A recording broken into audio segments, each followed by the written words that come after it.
Welcome to today's Economy Committee meeting, where we will be discussing winning the race to net zero for London's businesses. Now, please, could I ask everyone to switch your electronic devices to silent mode to avoid any interruptions this morning? Can I now ask our clerk, Jack Booth, if there have been any apologies received? Thank you, Chair. We've had no apologies for absence. Thank you. Can I ask the committee to note the recommendations set out on item 2 and ask if members have any other interests to declare? Noted. Thank you. Can we confirm the minutes of the Economy Committee meeting held on the 19th of October 2022 to be signed by me as a correct record? Confirmed. Thank you. Can I ask the committee to note the completed and ongoing actions arising from previous meetings? Noted. Excellent, thank you. Now, we are now going to move on to our main item of business, the discussion with invited guests, the race to net zero for London's businesses. I would like to welcome our panel of guests, Dr. Will Norman, Walking and Cycling Commissioner for London. Thank you so much for coming. Chris Dixon, co-founder of PedalMe. Aaron Fleming-Saheed, business owner from Cycling Sparks. Ollie Ivens, head of consulting MP Smarter Travel. And Dr. Eva Neitzert, director of Just Economics. Lovely to have you all here. And I'd like to sorry, I'm going to have to apologise. I'm going to be coughing slightly during the meeting, but bear with me. We're going to be kicking off with some questions from myself first, and then the other Assembly members. This is to Will Norman, and the question for you is, what impact does unsustainable freight and congestion have on the environment and on London's businesses? Thanks ever so much, Chair, and thanks everybody on the committee for inviting me today. So, according to the Department for Transport, in 2019, I think there were about 20.3 billion miles driven in London. Now, I think about 15 billion of those were by car and taxis, and about 3.3 billion of those were by vans. So clearly the bulk of the traffic is car-based journeys, but and which is, I think, why rightly a lot of the Mayor's transport strategy is focused on how do we shift people from private car use to more walking, more cycling, more public transport on those journeys which are most appropriate in that right. But clearly 3.3 billion van journeys is a lot of van journeys, and it is increasing. We know that congestion is a real problem for London's economy. You know, that's the data from the DFT. You can supplement, or you can look at other types of data. So TomTom produce regular data using their sat-nav data, and I think in 2019 that showed an average of 149 hours per year per driver being stuck in traffic. Now that's 6 days and 5 hours of being stuck in traffic. Inrix, which another company, shows similar. I think they come up with about 149 hours lost per year. Now, the total cost of that for London's economy is enormous. It's something estimated at something point like £5.1 billion a year. Now, that is really, really a significant amount of money. So I think, you know, everything we can do to drive this shift to, and I think the key to this is looking at the types of journeys that are being made, whether they're short journeys to school, could they be made better through walking, cycling, scooting, public transport, and then looking at the freight journeys, and actually are all of those freight journeys using the most appropriate vehicle and type of vehicle for that sort of journey. What we've seen, as I said, although it's not necessarily the biggest proportion, but vans do make up a huge proportion. The vans are actually pretty much the fastest growing freight on London's roads. You can see HGVs are pretty much, you know, they're high, but it's plateaued. They present other problems for the city, but not so much. You know, in terms of congestion, I think the one we really need to look at is the increase in light van use. This is, you know, I think in 2021 you've seen an increase of about 22% increase on That's from the Society of Motor Vehicle Manufacturers, showing that there's been an increase, and that's sort of on 20. That's an annual increase despite a sort of slightly lower economic activity. So we are seeing that growth. A lot of people attribute that to online shopping. Actually, the trend predates the sort of increase in online shopping. What I think some of the main drivers of this are around things like change in space in terms of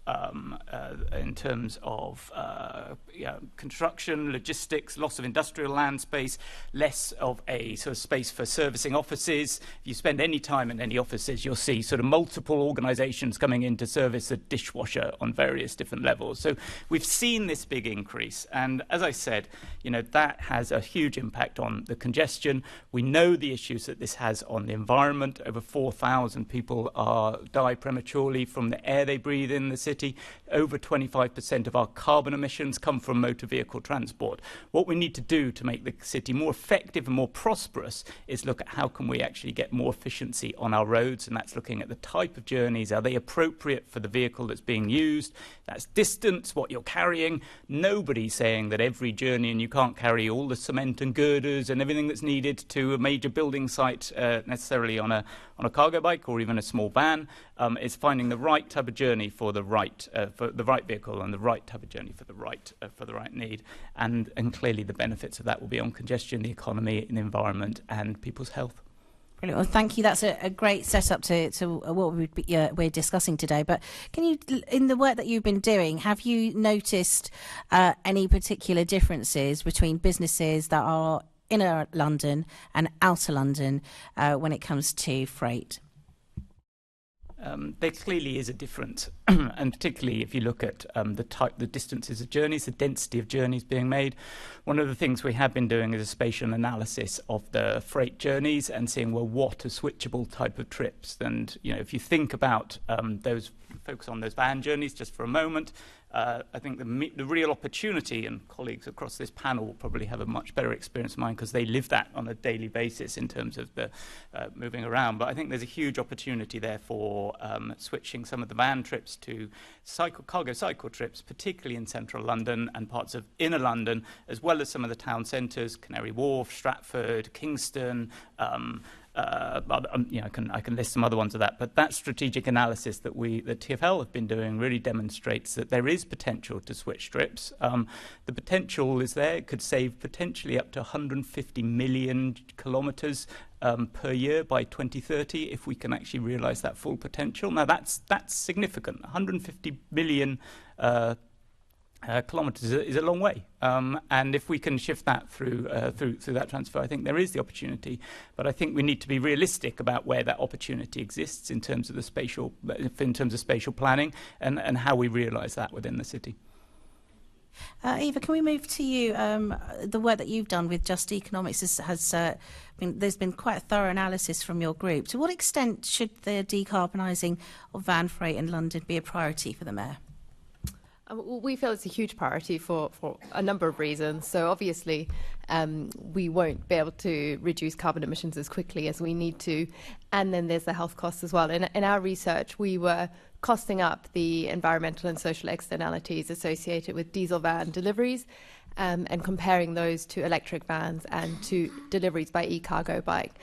And when we look particularly at the environmental costs, there's a vast difference there. So we calculated that per mile by a diesel van doing a courier delivery, the cost is 66p, whereas for a cargo bike, that is actually only 0.26p, so less than a p. So there's a massive difference there, with diesel vans being 67 times more damaging on an environmental basis than e-cargo bikes. And it's interesting when we look at electric vans, because obviously Will's absolutely right. We need to think about the right vehicle for the right journey, and not everything is going to be able to be moved to a cargo bike.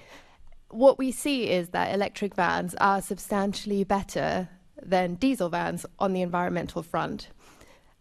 So they're about a third less damaging than a diesel van delivery per mile. I'll just pause. Are you okay? So they're about a third less damaging, But when we look at those social costs, those around congestion and so on, they're obviously not addressed by an electric van. So an electric van and a diesel van are going to be largely the same in terms of costs related to congestion or traffic fatalities, the infrastructure costs for the city. So that move to cargo bikes, while it's not going to be possible in every instance, it's not going to be right for every journey, it certainly offers by far and away the largest gain from an environmental and a social perspective. Where cargo bikes are not possible, electric vans are the next best choice, but just bearing in mind that those social issues that we'll talked about won't be addressed by that. I'm now no longer going to be asking any more questions, and I'm going to leave it to the Assembly members right now who are going to carry on. We're going to move on to Assembly Member Ahmed. Thank you very much, Chair. Good afternoon, panel. Well, we know that there are issues, and we'll go into those shortly, the issues facing this conversion to cargo bikes or other more non-carbonised ways of transport. For London's businesses, which alternatives are there, and what makes business sense to help decarbonise the sector?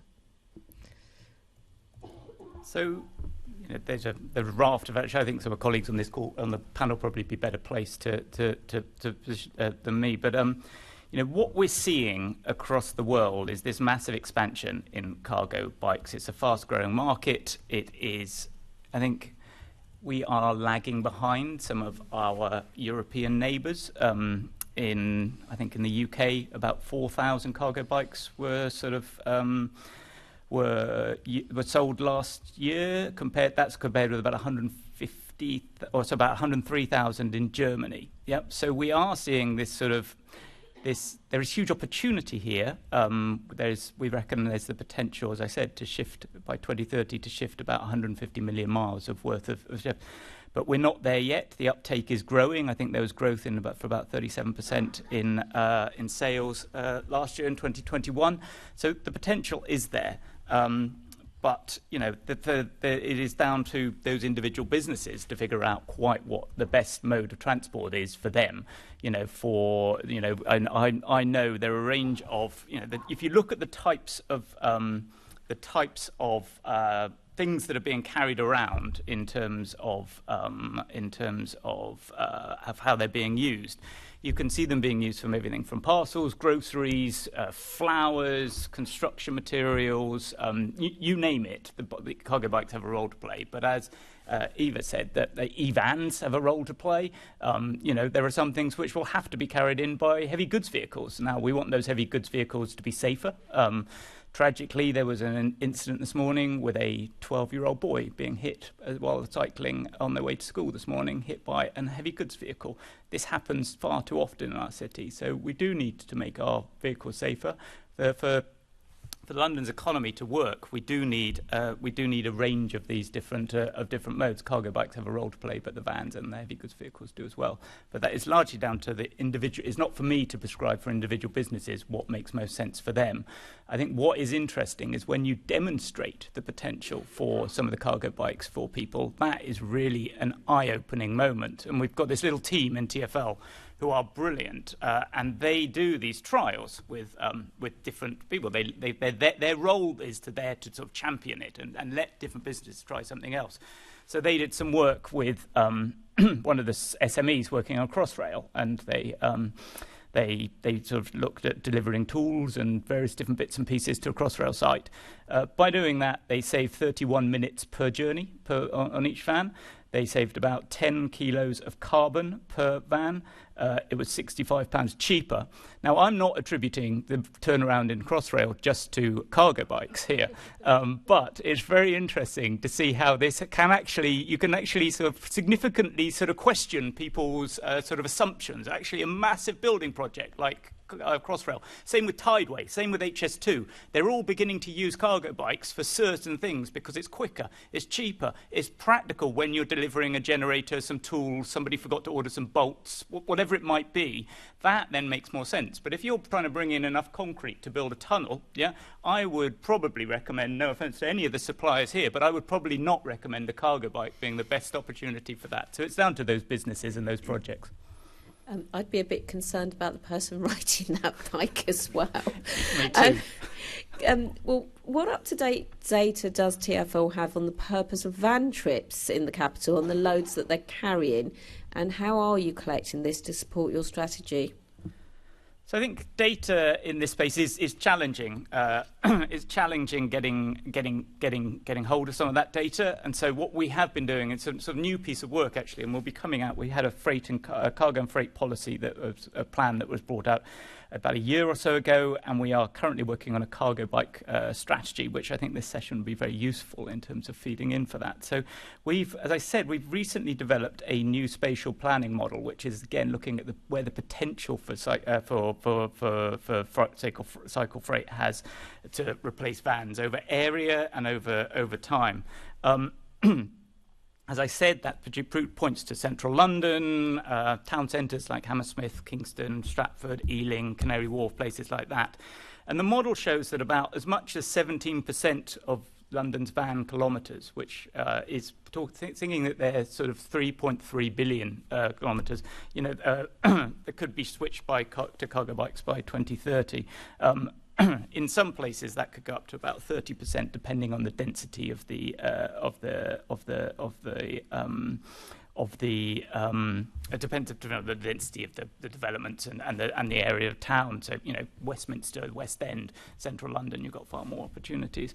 But I think the other point is that we are not particularly good, or we haven't up until now been particularly good at collecting data either on vans or on cargo bikes, frankly. And the counters that we've used historically have just counted numbers of bikes, irrespective of the type of bike.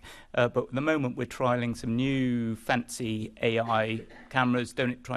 Please don't ask me to try and explain them, because I don't understand the technology behind it, but I do understand the outputs, because it will allow us to start then counting the cargo bikes. So that for us is really important, because then that begins to give us a shape of understanding of what we need to plan for in the future and the growth that we're seeing in the market. Thank you. And is TfL receiving any government support on the strategy, and are businesses receiving support to decarbonise their deliveries? So TfL obviously has received a huge amount of government support over the pandemic period, and through the and now having signed the new deal that will get us through the next 18 months of funding. Part of that investment, it's very difficult to separate out between what's government and what isn't. But as part of that overall funding package for TfL, we are continuing to invest in our cycle lanes and all the work that we're doing to decarbonise our streets. For me, that's the most important thing in driving this and providing the opportunities for businesses to switch their trips, because obviously one of the biggest barriers is safety and the infrastructure on the road. So there is money coming in through that. It's largely focused on the infrastructure improvements. But as I said, TfL has a specific team within it that is funded through all the different revenue sources and sources that we get through from government and from fares and everything else. And that team's role is to champion that. I think it's in the construction, management and innovation team, and they're the ones who sort of do these brilliant trials and champion this externally. Thank you. Can I move to Eva now and to Ollie as well? So what specific gains do cargo bikes offer for businesses compared to other electric vehicles and electric vans? Or would you say it was the other way around? So Eva, if you could start. Sure. So we've been involved in evaluating Bikes for Business, which is the program that Ollie and his colleagues deliver. And as part of that, we've spoken to lots of businesses that have undertaken the trials that are subsidised through Bikes for Business. Now, there's two routes through which a business can obtain a subsidy through Bikes for Business. One is to purchase their own cargo bike for their business. So this might be a butcher, for example, who wants to make their deliveries, used to do that with their own diesel van, replaces their diesel van with a cargo bike. Now, for those businesses, there are huge advantages. So all of the businesses we spoke to reported significant cost advantages. So they're no longer, obviously there's a lower upfront purchase cost for the bike compared to a van.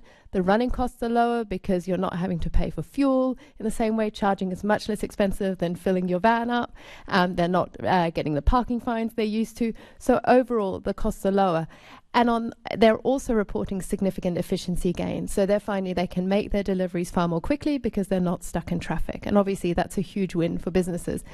And then the other thing that they've reported to us is that there's obviously real branding advantages. So it's great in the current climate to be seen to be clean and green. They're finding that it helps them to attract new customers and also to retain their customers. So those are all advantages.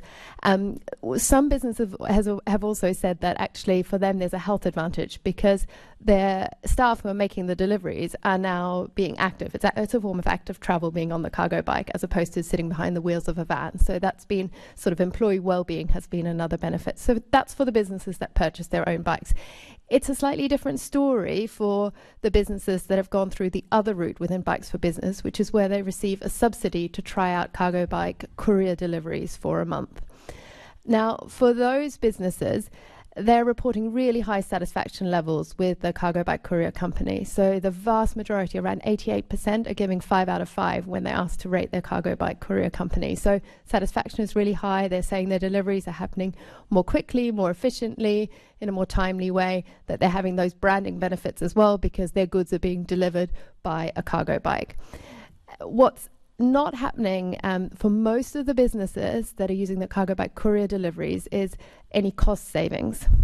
And this is a really, really important point. So often on a like-for-like delivery, if it's an ad hoc delivery, a diesel van courier is going to be cheaper than a cargo bike courier. And this is a real barrier to greater uptake of cargo bike courier deliveries by businesses.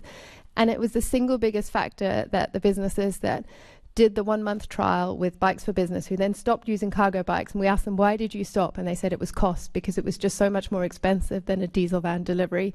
Now in the research we've just done, we've looked at why is this? Why are cargo bike courier companies charging so much more than diesel van companies when, you know, it's cheaper for them to buy their bike than it is to buy a van, and when obviously there's not the fuel cost? And there's two main reasons. The biggest factor is labor practices. So cargo bike courier companies tend to have their riders on the payroll and pay the London living wage. So we spoke to quite a few cargo bike courier companies, and that was the case. Whereas diesel van deliveries, the driver tends to be operating on a gig economy model.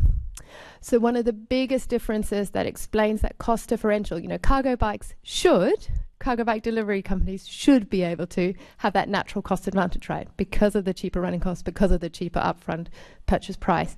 But that's totally eroded by the gig economy model, because basically the diesel van couriers are able to push a lot of the costs of doing business. So they're not buying the van that the driver's in, they're not paying for the fuel, they're not paying for the maintenance, they're not paying for the parking fines. That's all passed on to the driver, who's being paid on a per piece basis. And because they're able to push all of those costs onto drivers, they can do those cut price deliveries.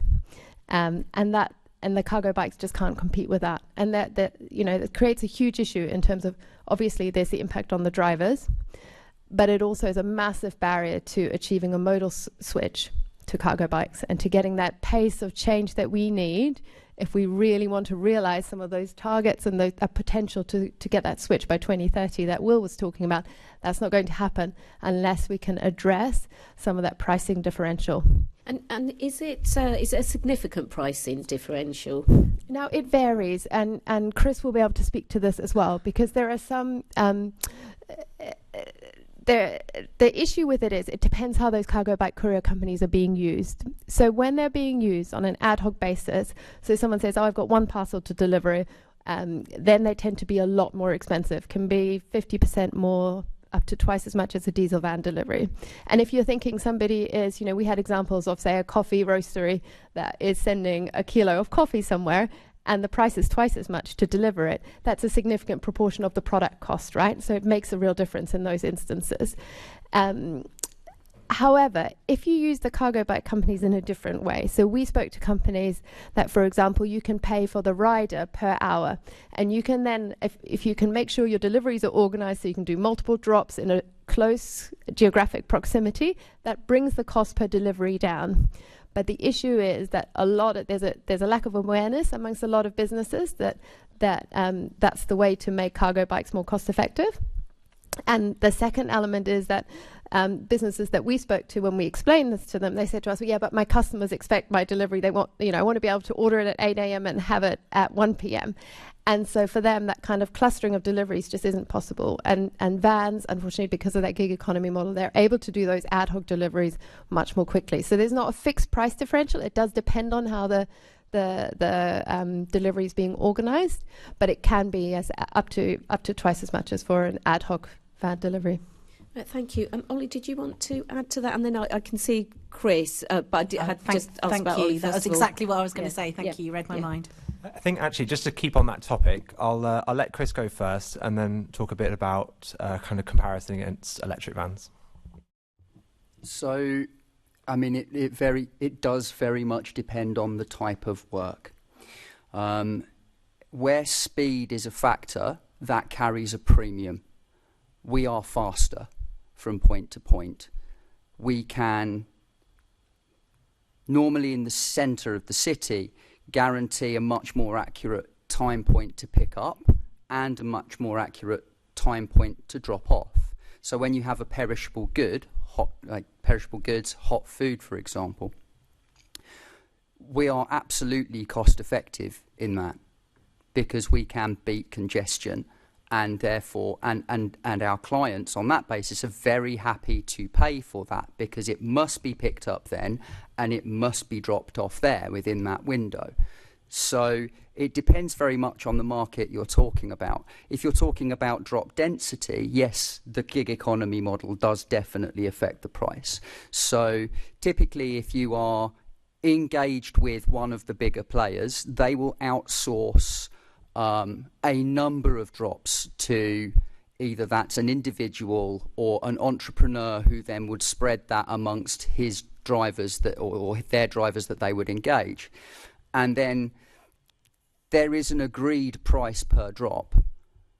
Now, if you're picking up 150 to be delivered over 5 hours at, say, £2 a drop at, £30 an hour to drop 15, that's not bad. And also we're able to deliver on that basis as well.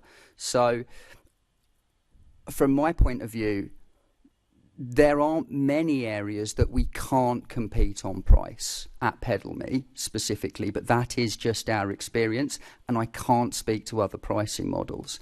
For the express delivery area, couriers specifically, i.e.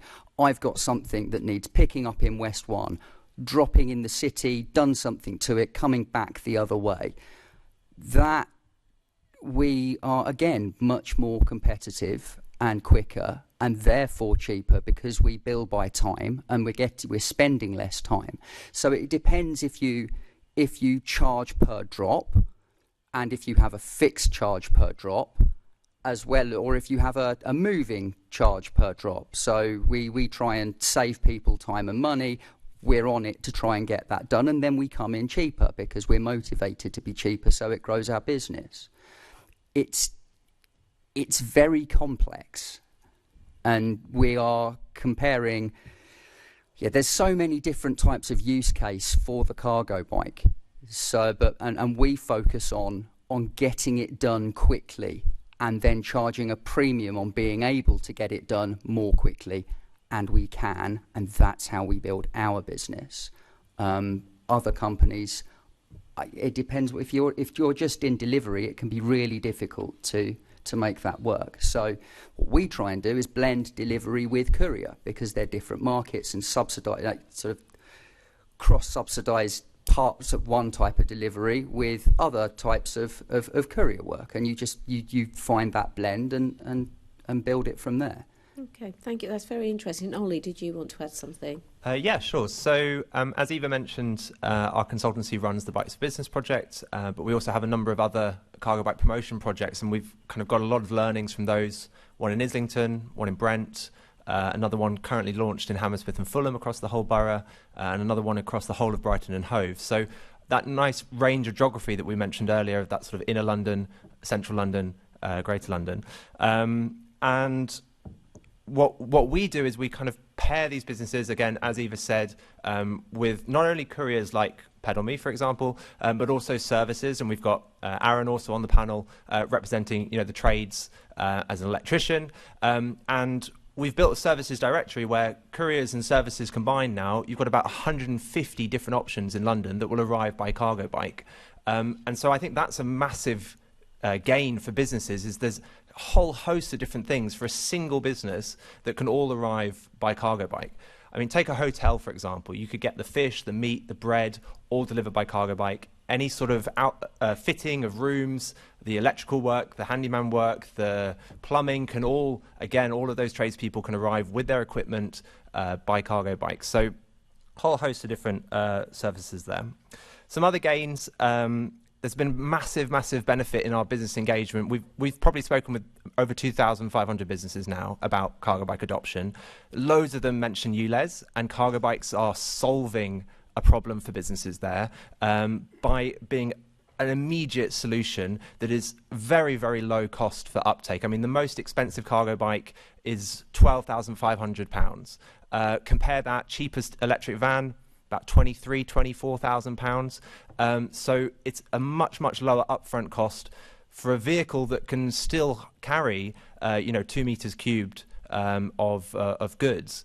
So massive advantage. It's giving those businesses a quick solution when those, say, ULEZ charges are sort of impacting their deliveries. Also talking on the cost discussion, we've had examples of businesses where they have still gone ahead with their cargo bike deliveries despite additional cost. Very first switch we did in Bikes for Business was Guy's and St Thomas's Hospital. They were doing blood sample deliveries and pathology samples between the two hospital sites, and despite the additional cost of the switch to cargo bike, they were very happy to go ahead because that was a core aspect of their policy and their strategy as a hospital to cut down on emissions. And the cargo bike is so tangible, it's such a great way to be seen to be doing that as well. So yeah, that was a fantastic example. Some other sort of hindrances of the electric van, I'd say charging infrastructure is a very common topic at the moment. Cargo bike batteries can be charged on mains electricity. So you don't have that issue of having to have rapid chargers in place and all of the expensive infrastructure that comes with that. I spoke about upfront costs, storage. As Eva mentioned, a lot of van drivers will take their van home with them, but if you are storing them on site, despite the fact they might carry as much in terms of goods as a cargo bike, their floor space is generally larger in say, a warehouse. And you also have that issue of inactivity, so the rider kind of sat still for a large proportion of the day. And then the final point as well is the sort of lag time in receiving delivery of the van. So if you want to expand your fleet very quickly, delivery times on electric vans at the moment are very long compared to there being a large number of now electric cargo bike retailers in the centre of London. We can pick up bikes very quickly. So. Thank you. That was incredibly informative from all our members. Thank you. To save your voice, Chair, I think we should just hand over to Assembly Member Polanski. Thank you very much, and hi panel. Chris, if I can begin with you. So I often argue with people on Twitter, who knew, for the benefit tend to stay away.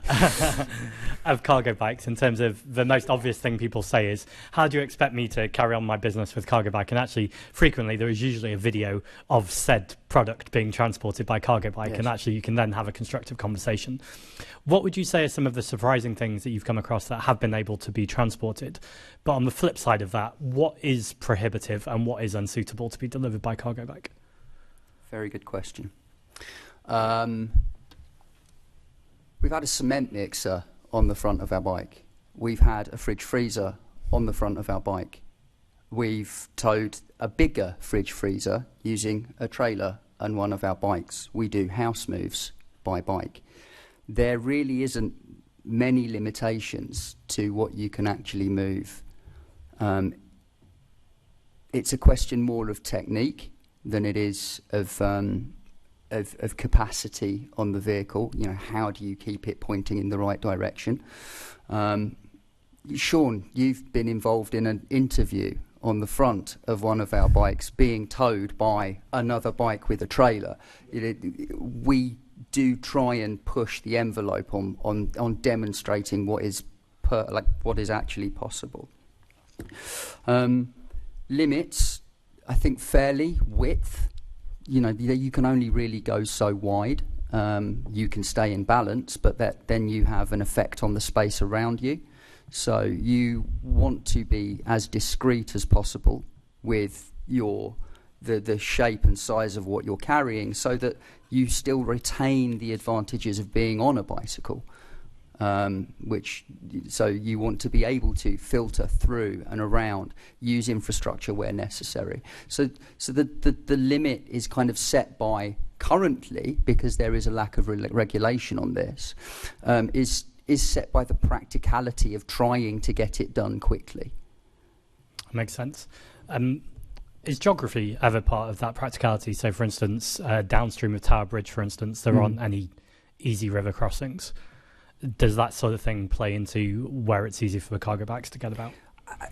Yeah, I mean, if we've got an east... Well, for instance, if I wanted to go from here to Greenwich, I would need to, by bike, go in, through the Rotherhithe Tunnel, if we were feeling particularly brave, minus 25 health every time, and then you come out the other side, and an East London crossing that were usable by cargo bike would be an incredibly useful thing to have. It's very helpful, thank you. No problem. Aaron, you wanted to come in there? Yeah, hi. On my way in today, so I live in Greenwich, so the foot tunnel lifts are out, so I had to go Tower Bridge, come around the long way. We do need another river crossing south of Tower Bridge. If you want this to work, like, you do need to put another either a foot and the pre-planned foot and the walking and cycle bridge that was planned. That we do need something like that. Just any way for people to commute, even by foot, to go from south to north. That is quite badly needed. Thanks, Aaron. I'm going to come back to you in a moment, but Will, I've obviously got to turn to you at this point and talk about a walking and cycling tunnel. The possibilities, for instance, the Silvertown Road Tunnel, of making sure we're getting walking and cycling in there. So we did have a plan or we did certainly have a look at the proposals for a walking cycling bridge across from Rotherhithe to Canary Wharf. Sadly, the costs of that were prohibitive. The height at which, because obviously this is a working port and the river gets pretty wide in places at that side, there's a reason why the cable car sits at that height, and that's from the PLA, the Port of London Authority, making sure that the boats can come in and out, and any bridge would have to be able to be raised at that point, and so the costs on that bridge sadly became too high. We're continuing to look at, well, what other options can we do to provide river crossings. The Woolwich Ferry provides crossings for which cargo bikes can use going across there at the moment, and I'm very keen to explore, as in Amsterdam recently, looking at riverboat crossings on some of the rivers there to see actually could that be used as a pedestrian cycle crossing east of the river, something I'm continuing to explore with TfL at the moment. But as you know, financial situation is very limited within TfL. We did get a secure deal from government, but not enough to invest in that sort of capital schemes at the moment. Thank you, Will. Aaron, if I can turn back to you, say more broadly, in terms of your business, what are the benefits of cargo bikes for it, and have there been any disadvantages at all? So when I started out, I started just on a normal push bike, and everything had been quite incremental. And what I've learned since that journey up to the position that I'm in now is like, the simplicity of using a bike makes it really robust. It's just a really robust form of transport. It's not affected by petrol. So earlier on this year, the fuel crisis, it's not, you don't even have to consider it. Energy costs have gone up, but charging a battery versus charging up a tank it's a minimal cost compared to that. Traffic is another thing. When I did work out of a van or a car, I hated driving in London. It was just a really stressful experience. Didn't really enjoy it. Being on a bike, you just get to go where you need to. You get to where you need to be when you want to be. Really hindered by it. Even when it's chucking it down with rain, I've had like a really bad day trying to fault find or something like that, and it's not worked out. I'm still home in 15 minutes while they're all stuck in traffic for like an hour and a half or whatever. and there's pollution as well. You're not contributing anything to that, to your local environment. Obviously, your carbon footprint is minimal. As a responsible business, like if businesses are going to go this way, these are things they need to start thinking about. Disadvantages were sorry to contradict you, Ollie, but like were cost initially. Like I said, I started out on a push bike, and the initial outlay for an e-cargo bike was quite hefty. So some work needs to be done there for if you want businesses to take that up. Like there's going to need to be help. They need help with that, because I think it's a big ask to say, yeah, like just buy this, it'll be fine. It's it's difficult to get other trades to transition into this. But largely speaking, I love it. It's the disadvantages. I've just had to work out what works and what doesn't work. It's just the time it takes to work that out, I guess, as a business. Like, if businesses are considering it, you give it a go and try it. If there's a scheme out there that will loan you one, or if you can get one rented for a while, then give it a go. See what works for you and what doesn't. This morning we had an Environment Committee meeting. It was a roundtable of businesses looking at how they can take part in a just transition and a fair transition, and one of the things that kept coming up was businesses knowing where to go for this sort of information. Yeah, well, that's very much what we've become. Is like, I don't think there's an example, and that's where we fit in as a business now. We are being the example for trades to go, well, they don't quite believe it yet, they'll get there. The more that we develop as a business, I think the more they'll be encouraged.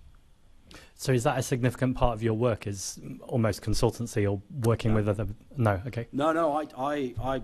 We're electricians. Right.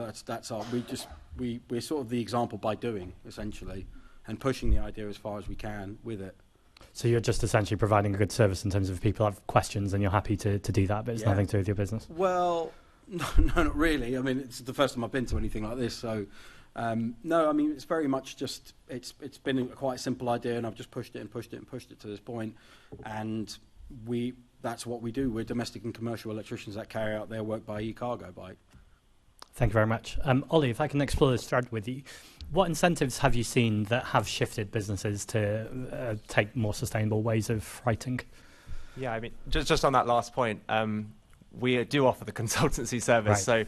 So that kind of advice and the teaching has always been a core part of the projects that we deliver.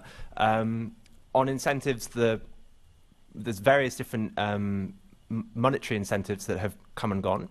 So the Department for Transport previously had e-cargo bike funds available, to which Aaron was a recipient as well, managed by the Energy Saving Trust to great effect, initially sent out to businesses, then to local authorities to make applications either on behalf of themselves or on behalf of businesses within their areas. And that's helped massively. I mean, I forget the actual figure, I think it was over 300 bikes. Over 300 bikes were bought through that that fund, the two years worth of funding. So more of that funding, please. That has been absolutely fantastic. In our engagement projects, we also offer subsidies. So we offer subsidies in SE1 at the moment, £1,000 towards the purchase of a cargo bike for any business based in that area. And that has been really, really powerful. And as Eva mentioned, the economic argument for the switch to cargo bikes is the most powerful. It trumps the sustainability argument. That's not the primary instigator for a change here amongst most businesses, especially SMEs. They are thinking about their bottom line. They're thinking about staff retention as their top priorities. And so what we do is we tailor the sell, so to speak, to those businesses, depending on their size, the products that they want to move, the service they want to deliver, and also who within that business we're speaking with.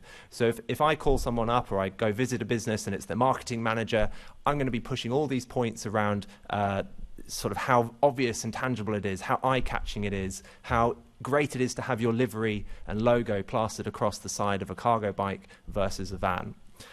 If I speak to a business owner, however, it's going to be much more those sort of bottom line arguments, laying out the argument for the cost savings and the whole host of cost savings that we've already mentioned, penalty charges and the likes.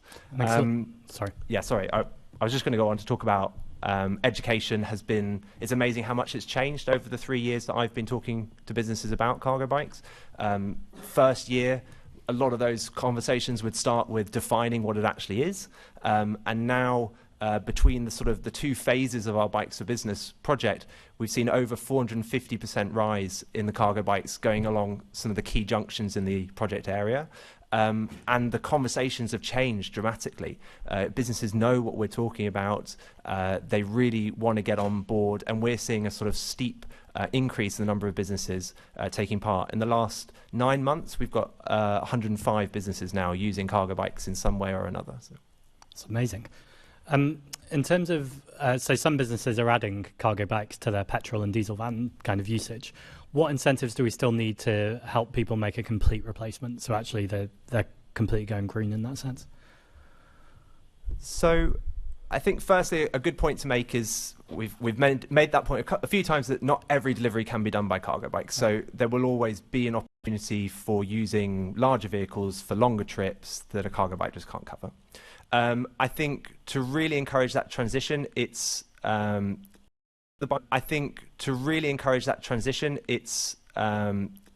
the bikes for a short period of time, and there are a number of retailers and manufacturers now that will loan you a bike at a very low cost or for free. Give businesses the opportunity to test it out. We tend to see that a 2-month trial is the most effective for the stickiest switch. So it's been the best amount of time for a business to really sort of integrate cargo bikes to their day-to-day operations. And as Eva mentioned as well, with interviews with a lot of businesses, a number of the couriers, for example, report being able to do as many deliveries a day with their cargo bikes as they can with their vans. And as soon as a business starts seeing those sorts of advantages, then that has a massive impact on their decision making. Most notably, recently we've had Amazon adopting cargo bikes in both London and now very recently in Manchester as well. If they can run all of that detailed analysis, and out the back end of that analysis comes cargo bikes are the best solution for you to deliver 2 million packages a year by cargo bike, that is a very, very strong argument for other businesses to follow suit. Thank you. I think fair to say, Chair, that Amazon were invited today and couldn't make it, but we will be writing to them for some written evidence. Thank you. Yes. Can I just finish off with Eva? You spoke really well earlier on about the holistic, systemic nature of economics and how all of this comes into that. The solutions to the climate emergency are often, I believe, the same solutions to the cost of living crisis. From the things that we've said here, have you got any final comments around incentives and opportunities to both tackle these both things? I think giving the financial incentive to businesses to switch is absolutely key. So what Ollie was saying there, and I think it's important to bear in mind the context here as well. The cost of e-cargo bikes has gone up hugely in the last couple of years. Right.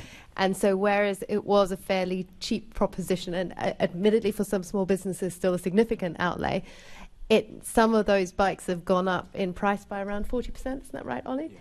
And that's come at a time when the Energy Savings Trust no longer was offering those subsidies. So you had this double hit happening where subsidies were being removed and the cost was going up. So I think putting something in place to defray that is absolutely critical. I think what we can't underestimate as well is the degree to which decisions about how you move your goods are a habit, and habits are difficult to shift.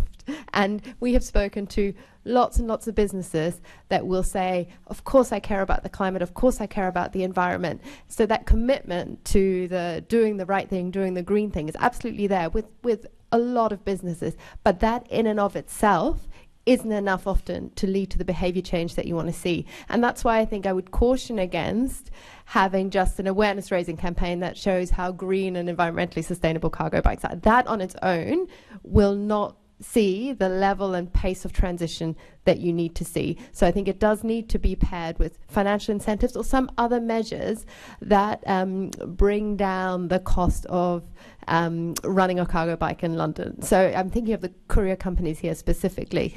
You know, that a courier company that uses cargo bikes has different infrastructure requirements to a van courier company. So you might need a consolidation hub, for example, in central London. You might need a storage facility for your bikes because the riders aren't necessarily taking them home. Now, one of the reasons that London lags behind its European counterparts is that land and storage space is at an absolute premium. The cost of it is huge in London. And when you talk to some of the big companies like UPS who want to invest more in a cargo bike fleet, the thing that puts them off is the cost of space in inner London, which you don't need for the van operations. You don't need them in inner London, but you do to run a really efficient cargo bike courier logistics operation. So I think there is a real role to play for public bodies to bring down that cost of doing business for cargo bike courier companies, and that can be done by repurposing land or buildings, by ensuring that planning is amenable to that kind of repurposing if it's not your own buildings, and then obviously there's all the investment that TfL is already making in cycle lanes and so on that also help cargo bikes to move about efficiently, which again brings down costs because they can do more drops. But I think it's that whole package of things that need to be looked at, and certainly we cannot just rely on telling people that these bikes are green, because I think that just won't on its own do the job that we need it to. That's really helpful, thank you. I saw Aaron wanted to come in, and I've seen your hand as well, Ollie. Yeah, Aaron. sorry, just to tag on to what you were saying there, for a start, I put my own money in, I bought 5 bikes, but I couldn't have done it without the Energy Saving Trust grant. That was a big help. So now that's not there, it's really difficult to encourage new businesses to even try it. But also the case for losing warehouse spaces because people are building really expensive flats that nobody can afford to live in. That's quite a logistical problem, because I'm not in logistics, I don't do deliveries, but even my wholesalers, if they're not in places I need to be, that means I'm having to go further. More often than not, it'll probably be in Dartford in a couple of years' time, and that's not reachable by e-cargo bike. So that means either using e-vans or whatever to bring that freight back into London. The warehouse spaces is needed within zones 1 to 3. Ollie. Yeah, I was just going to say that on the idea of kind of running a broader campaign, we've can actually put a number to how long it takes for us to convince a business to make the switch. It's an average of 70 days of following up, in-person visits, phone calls, emails, and that time that's needed to both educate and then instigate behaviour change. And yeah, a really, really fascinating process. Obviously, there's a huge error either side of that 70 days. Some businesses will make the decision in 3 days or something. We've had some people come back 6 months later wanting to adopt a bike. I'd also just add a few to the list of incentives there. So the introduction of low traffic neighbourhoods, LTNs, has been extremely beneficial for cargo bikes. Those filters allow cargo bikes through and can allow them to complete deliveries even faster than comparable deliveries with vans. And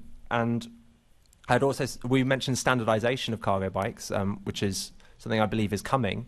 But having absolute certainty on the standards of bike manufacturing would help some of those larger fleet operators to adopt cargo bikes at scale, to give them that confidence that this is going to be a long-standing sort of mode of transport, especially some of the more the larger cargo bikes, some of the 4-wheel models that are coming in that's sort of pushing the boundaries of cargo bikes. If we had absolute certainty on what was a cargo bike and what wasn't, I think we would see much quicker adoption from those organisations. Thank you. The LTN point's really interesting. I did a radio interview last week, nothing to do with bicycles, but because it was an LTN, I was able to get off my bike, do the interview because it was so quiet, and get back on my bike, which I thought was a good rallying call for LTNs. Should I pass to Assembly Member Garrett? I just wanted to make a comment. There's been lots of crossover. In the next section, we are talking about financial barriers. So Assembly Member Garrett is going to be probably dipping into some of the things that you've already mentioned. So we do want to avoid repeating ourselves, but I'm sure Assembly Member Garrett can rise up to that challenge. I reckon we can navigate it. And actually, just a little navigation highlight. So after me, another colleague is asking about, so I'm going to be looking at barriers to growth. And one of my colleagues is asking specifically about infrastructure and regulation. So if you could save all your passionate thoughts on those two topics for a moment. Specifically, I'm interested in the sort of business and financial barriers. So, and we've sort of touched on those already, and it seems to be, one is the upfront cost and the fact that it's a big risk, a big commitment to something that you may or may not want to continue with. And then secondly is this question about labour costs, which you were saying at the beginning, Eva, kind of remove what ought to be a big sort of capital cost, which means that in the end, the sort of per delivery cost comes out similar or worse. So perhaps if I could start, so I think there's a lot of nodding. So that was my first question. I think we've already answered that. Those clearly are the two big barriers. There's nothing anybody wants to add to those two. Oh, Aaron, there is something else. It is a cost, but it might be one you might have not considered. But insurance costs, the entire insurance industry is not set up for this growth yet. They've been really. There's some well-meaning companies out there and quite cycle-friendly, but the underwriters they are not prepared to grow. They're not prepared to really look at this industry's growth seriously until they get some numbers. They're not willing to take any risk whatsoever on it. Do you mean the theft risk of the bike, or do you mean the third-party insurance risk of theft of risk, large vehicle third crashing into party, people? anything like that? It's if you have a small fleet of e-cargo bikes, it's incredibly expensive, and basically you're paying through the nose because they can do at the moment because there's not enough of a growth in that industry. Okay, Chris, did you want to add something on that? Yeah. So I mean, we're obviously insured, and we have a fleet of in excess of 100 bikes, and there is a cost per bike model. Our insurance premiums are going up each year, and that's linear to fleet size, but they're not factoring in risk. They're not calculating the risk. They've just picked a number and they're sticking to it. Now, we have near-miss reporting, and we keep a log of all incidents that we may have over the course of a year, and they don't seem to be interested in learning what that data is about. We are in conversations with different insurance companies. The market is beginning to turn to it. There are companies out there that are very, very interested in this now. So to that, I would just say kind of watch this space, and we can certainly keep you informed of how that conversation is going. But yeah, we're expecting our premiums to come down this year because we have demonstrated that we are safe. So what are the risks that are there? Is it the sort of the perceived risk to other road users that you're presenting, or is it the risk of your vehicles being stolen or damaged, or do you self-insure for that risk? Well, we fix our own vehicles, so we don't tend to put many claims in at all for damage, and I think we've had maybe 2 claims for like third-party damage on vehicles, which, you know, for the number of vehicles that we have out there, I think is pretty good. But interesting to know what the equivalent figure would be for a fleet of vans. Absolutely not. I don't work with them. But nonetheless, like Sorry, could you repeat your question again? Yeah, I was just curious. So this question of insurance is something that wasn't on our radar. So and Aaron's just brought it up. So yes. I'm interested in understanding what are the risks that you're looking to insure against when you talk about insuring the risks that so theft and damage and damage to goods. Damage to goods is negligible. We have had 1 bicycle stolen since 2018. We have had many attempts. We have recovered them because we track the bikes. The risks, if you're doing things properly, really are very low. In terms of cycling as a low risk activity as well for commuting, so it is for moving of goods and in our case passengers as well. Interesting. Sorry, Aaron, did you want to come back in something on that? Yeah, I think so. Yeah, I mean, essentially, just because I'm doing my stuff by bike, I would still like to have the same protections, insurance protections as if I was to buy van. Like, I do want third party, and I do want theft, and I do want, like if it gets broken into, all the tools and all the rest of it. That's the product we want, but it's not there, essentially. And they're very unwilling to. It's a very rigid structure that they're going along. I can certainly put you in touch with our broker. Okay.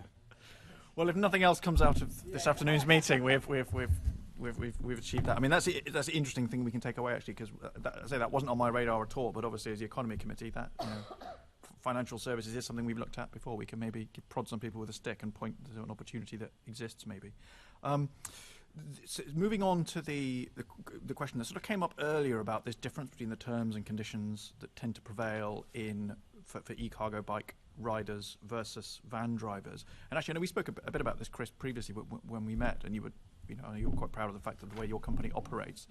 I suppose my question then is not to rehash that ground, but if it's currently a sort of bespoke industry, it's a sort of small industry with potential to grow, let's characterize it that way.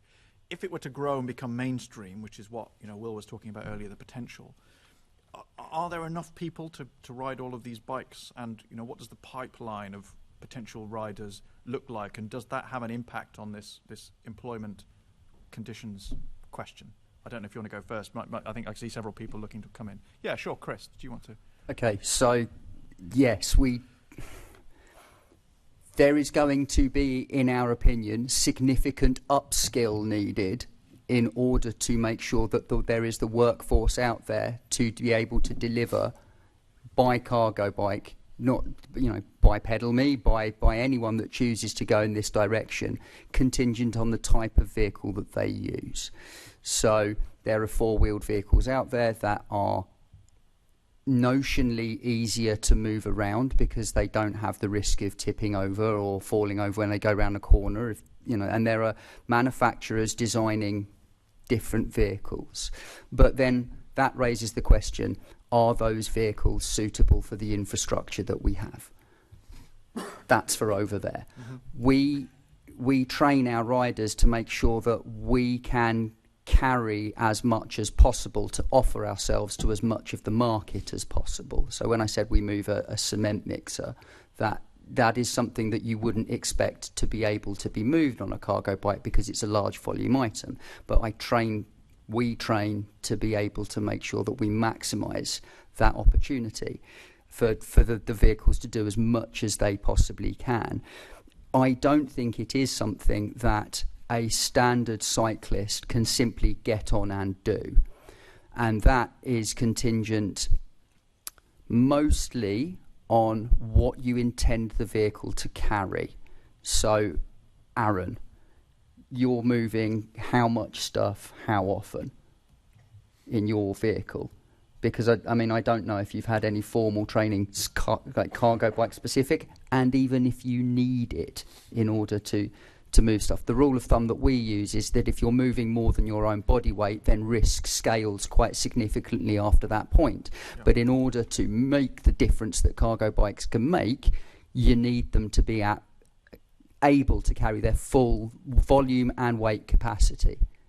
And so but it depends, because if you're offering a service, then that becomes important. If you're Aaron, who is only offering a service to himself and his customers, then it becomes less important because you know exactly from day to day what you're going to be putting in the vehicle, and therefore might not, assumably doesn't require the same level of training in order to pilot the machine. So do you have difficulty finding enough people I don't know whether you're currently growing, but you find it easy to find? No. The recruitment side of things we don't have a problem with at all. Okay. And then we train those people in order to be able to deliver. Interesting. Sorry, Will, you were gesturing. I was going to come in briefly because I think this is something, as I was talking about the potential in this, I think actually looking at professional the standards of driving and the standards of bikes are two different things. One's regulation, one's a standard piece. But we have been looking at, there's a City and Guilds, level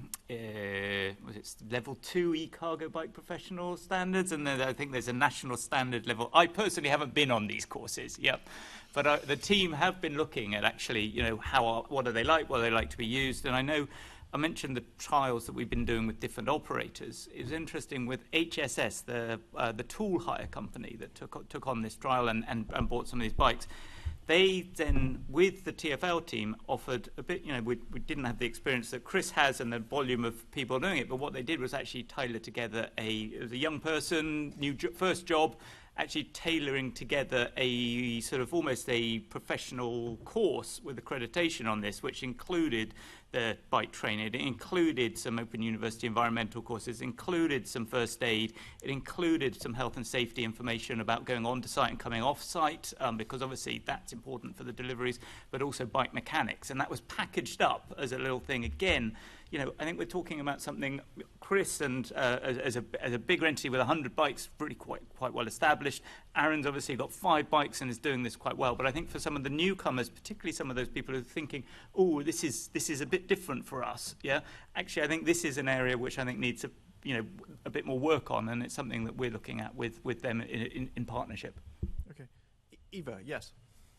I think something that's really interesting about the labour practices is that when we were speaking to courier companies, there are courier companies that obviously have a fleet of vans, they have motorbikes, and they have e-cargo bikes. And when we spoke to some of those companies, they would be operating a gig economy model for their vans, for their motorbikes, but they'd have their cargo bike riders on payroll. So this is within the same company. And I think that's a really, really interesting point. And when we explored this with them and said, why is it that you have this discrepancy? Why are your cargo bike riders on the payroll? And they said it was about retention most of the time, that it takes them a while to train up their riders. And then when they have them, they want them to stay. Whereas with the van drivers, it's a dime a dozen. Someone leaves, they can find another person the next day, and they haven't made that investment in training. So I think your question is a really good one, and I think that issue of making sure there are enough riders, and I think that putting them on payroll is part of that attraction and retention piece, and I think that it's very interesting within those companies that have a mixed fleet that you see that difference. Presumably that was a minority of riders. So I suppose, as I say, my sort of broad theme, if you like, my big thought is when something transitions from being a small, I don't mean this in a derogatory, but a small experimental boutique bespoke sort of service into becoming a mainstream thing. Vans are a mainstream thing. You buy them easily, you can find people who drive them easily. If e-cargo bikes are going to become a mainstream thing, then is that likely to change a lot of these practices which work, valuing drivers, riders, retaining them in that way? Do they become dime a dozen as well if it becomes a mainstream thing? Only time will tell, but I think we're a long way off that point at the moment. I think the broader point is that we would benefit from strengthening labour protections to avoid costs being disingenuously passed on to drivers or in the future riders, because it's obviously causing hardship, and it's at the moment the consequences that the most environmentally harmful choices tend to be the cheapest ones and the ones that businesses are therefore incentivized to make.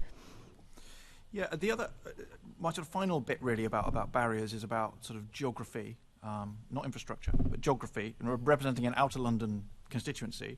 I see lots of e-bikes here, and in fact, not to harp on about infrastructure, but when I cycle from London Bridge to here, I do sometimes meet e-bikes coming the other way, and it's not always a happy experience if they're one of those big four-wheel contraptions. So I see a lot of those in central London. What do the sort of economics of it, what does the business case for it look like outside of zone 1, 2, maybe 3? I don't know whether that's something you've looked at, Chris, or Will. I can certainly. So as part of, I mentioned that we're developing a cargo bike strategy, which is sort of to try and do quite a lot. As you said, how do we move this into a bit more of a mainstream, and what are some of the guidance and what I think what the role all the different actors can play in this, because we can't do it. It's not just a role for TfL or the mayor or GLA in this space. But there is we did do a spatial analysis on that, which really did show, and I'm not saying that it's only there, but I think there is really significant potential for shift in central zones 1, 2, and possibly 3, and then town centres outside. Yep. So I think that's where the approach can be. Whereas I think there's so much potential in central London that is obviously low-hanging fruit, and I think that's where we're going to get the momentum behind this, because of all the benefits of quicker journey times, less need for big parking spaces, being able to slot in, all of that sort of stuff. There are limits and there are barriers. Some people mention the micro hubs and the consolidation centres, that sort of piece. So there are challenges with that. But there is big potential. But then it's also the town centres. So if Croydon. I wouldn't even say Croydon's a town centre. Croydon's a town in its own right in London. But, there are obviously the outer London town centres where I think there is also potential. And it's interesting seeing some of the other models that are coming out. So, for example, Hackney now has, one of the UK's first, if it isn't the first, sort of on-street rental for cargo bike hire. So you can hire a cargo bike. They've got these newly designed lockers that you can sort of wheel in and wheel out. And I've tried it, and it's great. It's a good way of moving stuff around if you just want to do one trip or try something. Similarly, in Waltham Forest, Zedify have a scheme there which businesses can try and use that scheme there. So you're beginning to see that spread, the ability to try slightly outside central London. Thanks. Chris? Yeah, not to give away your sort of business development plan, but what does your business development plan look like? Look, we go out that far if demand is there, but where we operate with a density in the centre of London, then what's known as the STEM distance makes it difficult for us to go and do a job locally and then come back again. That doesn't make too much sense. Yep. However, Will's absolutely right. There are tremendous opportunities everywhere and in the town centres, and one really great opportunity to make something work isn't in delivery or in courier at all. It's in waste. So the movement of rubbish, of food waste, of recycling, you know, there's so many ways of looking at that, and that work is there and it's constant. So you can engage, you know, a company like ours, or we can convince a company that you already have a contract with, perhaps, to just sort of, well, let's try this, because there's a lot of work that can be done that isn't risky to do, that isn't moving high value items. You know, there's a real economic case for transferring an awful lot of waste onto bikes. Is that presumably that's commercial waste rather than domestic? Is it sort of business customers? Well, it could be both, but it depends on where you really don't want bin lorries adding to the congestion in tight urban areas, or where you don't want those types of vehicles. For example, and this is just an idea, you could park a bin lorry, and then you could, instead of people being in that lorry, you could use 3 bikes to go around, collect the stuff, bring them to this basically giant mobile waste compactor, and not have it in the roads, but have it siloed elsewhere. For example, you know, and that might not work everywhere, but where you have there's just so many examples of where cargo bikes could be used incredibly effectively to move waste. And it's a great working example that you could start with straight away to demonstrate the use, because you would then have vehicles moving around all over the place, and they'd go from being novelty to being mainstream pretty damn quickly. Interesting. I saw your hand, Aaron. Did I see your hand as well, Ollie? Did you want to come in on that? Yeah, just a couple of points. So, we're aware now of 3 businesses in London that will move waste by cargo bike. So it's PedalMe included. It is, it's a growing service, and certainly these are the 2 others, arguably slightly larger than PedalMe in terms of number of vehicles. You know, they're seeing the opportunity for waste collection. Anecdotally as well, the project that we ran based in Harlesden, you know, even in that sort of geography, in terms of distance from central London, we were seeing strong demand from businesses. I think we spoke to just under 100 businesses as part of that project, and, you know, really strong demand for cargo bike uptake. It was a pilot study, and I really feel like as a city we are beyond the pilot stage now. I really love that we're using the word mainstreaming today, because that's where we sit as a consultancy. You know, that's the sort of build a hub there, to install a hub there and begin deliveries in that area. But it's going to run with demand, basically. Okay. And Aaron? I was recently in Seattle in the US, and in that city, and what I liked about it wasn't a novelty. They basically had trikes with pressure washers on, going around, and basically so if you imagine Regent Street, any of the retailers on Regent Street said, there's waste outside my storefront. Within 10 minutes, that trike's there, it's taken it away, it's cleaned it, it's pressure washed aside, that's it.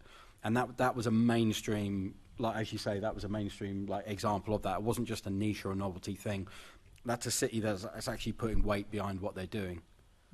So I wonder if that's something that bids would look at, because they're the sort of people who often get engaged in those kind of questions, don't they? I suppose my final question is, we've spoken a bit about sort of subsidies, and I suppose I always have a mild concern about subsidies for business, in the sense that if it's for pump priming, and as we were talking about here earlier, sort of proof of concept, that's great. But, you know, the long-term plan for this can't be that you have to pay people to do their own business, because the whole point of business is that it is generating rather than consuming capital and wealth. So is it possible? I don't know if this question for you, Eva, because you've looked at this. What does a sort of trajectory to a subsidy-free mainstream e-cargo bike world look like? I think you're certainly right that when we have mainstreamed it, there shouldn't be subsidies, but I don't think we're there yet. And I think we all know how urgent it is that we tackle the air quality problem in London, that we tackle the challenges of climate change. And I think without subsidies in the short term, we simply won't see switch is happening fast enough.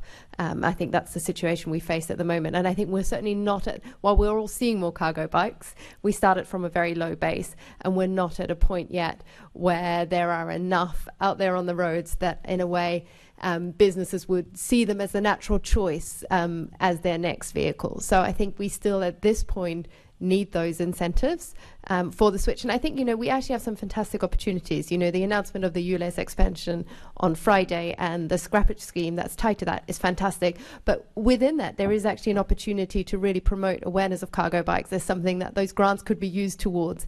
And I think kind of joining some of these things up and making the most of those opportunities would be fantastic, so that people are actually signposted to that as an option. If you're getting a £2,000 grant through a scrappage scheme, making them aware that cargo bikes could be something they could look at. And I don't think it probably will be on most people's radars yet. It's not we'd love it to be mainstream. It's not there yet. And so I think making some of those links would be really, really fantastic. Assembly Member Garrett, can I bring in Will here, because the ULEZ and scrappage scheme, yes. Yeah, absolutely. I really want to hear more about that. I was just going to comment just on that very point that cargo bikes are part of the ULEZ scrappage scheme as part of the third-party deals. So rather than just being a straight thing, there will also be discounts available for e-cargo bikes, both for the people eligible for trading in cars, trading in businesses, but also for people who live in those areas who are not eligible necessarily for the scrappage scheme. They will still be eligible for the discounts through the scrappage scheme. The scrappage scheme is a total of £110 million as part of the expansion that the Mayor announced on Friday. So that will be part of it. The scheme hasn't gone live yet, so there will be, obviously, we will talk about this and promote the options that are available to people when the scheme goes live in January. Sorry, Aaron, did I see you indicating as well? Yeah. So I've worked very hard to sort of legitimise what I'm doing, like as a business. I'm, sort of building it up, and people just not thinking it was a novelty. This is what I think we're all talking about, is moving away into this more mainstream. There's something which I can see coming on the horizon, which is basically closed books. So, Will, you mentioned TfL having their own department, seeing if they can use e-cargo bikes, but none of that's actually being outsourced to other companies. So organisations like this office and the various sort of government offices around London, it's like that's a closed book for us. So we can only go so far as a business, and I think smaller businesses are going to go, well, what's the point? You might as well just carry on doing what you were doing in a van, because you're not going to be able to get up to that level and take it to the mainstream level. It's really difficult out there. I've had a lot of help from MP Smarter Travel, that's been great. But trying to get more commercial clients is a difficult barrier financially as well. Like, if you want this to be taken seriously, like, you need to be giving us a chance in order to do that and to be part of that game. Thanks. Oh, sorry, Chris, and then Will again. I thought I was nearly. And another interesting point about, and this isn't so much closed books, but it's sort of linked, is opportunities to use us. So, for instance, this seems arbitrary from building to building, but across many estates, cargo bikes are simply banned from loading bays because they are bicycles, and because bicycles cannot be trusted to operate around motor vehicles. One of the things missing from being able to join up the waste equation isn't about us getting in and collecting it, it's where do we take it to after that point. So there's a company that does waste down the river, and we can't get access to their site to drop off because we're bicycles. And how do you risk assess? And there's a presumption that as an operator, because we use bicycles, we do not risk assess properly. And those conversations just don't open. And then we can't sell into high-rise buildings with lots of companies that have green creds that want to use solutions like ours that can't, because we can't get into the loading bay because the gatekeeper says no. So it'd be very good to be able to open those conversations across estates without naming any large companies, where we could just be accepted, so we can start doing business with their clients and start. Do you need different kinds of loading bay, or you just need to be allowed into the ones that already exist? We just need to be We believe, PedalMe believes, that we just need to be let into the ones that already exist. There are, someone emailed me the other day. It's like, do you have any kind of info for designs that you need in order to make a loading bay cargo bike accessible? No. Okay. We use the roads that HGVs and cars and vans do, so we can therefore use the loading bays. But of course those are private corporate spaces, not public ones, so the rules are different. Okay. Was Will also indicating that I think I am done, Chair? I was just going to quickly come in on Chris's point around the closed books, and I can understand exactly why people think that and feel that. Historically, I think that has certainly been the case. In September, the Mayor announced his responsible procurement implementation plan, which is a bit of a mouthful, but essentially that is a target to open it up. It's not necessarily it's not for cargo bikes, but it's opening up to SMEs. Yep. And so that has a target on all procurement across the GLA family, including TfL, of 20% procurement through SMEs, which both is an initiative to support SMEs within London, but also we recognise that through that innovation we can actually help meet our net zero contribution. So this is part of the agenda. It is something that we recognise, I think, across the whole GLA family needs to change. Obviously there will still be some bulk procurement when you're doing something like putting in a new tube line, but there is the SMEs are a really important part of that supply chain, and we need to embrace that and use it more. Thank you, Chair. That was a really good session, actually. I really learned loads more than I thought I was going to. So thank you, Assembly Member Garrett. And loads to take up on, I think. Yeah, I'm very grateful. That was excellent. We're going to be moving on to infrastructure now with Assembly Member Harani. Thank you. And as the local London Assembly member for Brent and Harrow, I did actually approach my local one of my local councils about some schemes they already have running, and Ollie has already mentioned two in Brent around Willesden Green and Harlesden. The feedback that I've received from local authorities it's actually quite welcome from the business perspective as well, and where it works well is for smaller SMEs and independent businesses. They're actually looking to get some more funding and find some way they can support wider rollout in the borough. So I think for particular businesses, this is a great viable option, but also have had the negative side of it as well.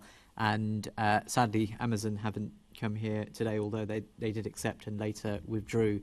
But actually, over the last few weeks, we've had examples, and it goes back maybe to Chris's point about the size and the vehicles themselves in terms of shape and size.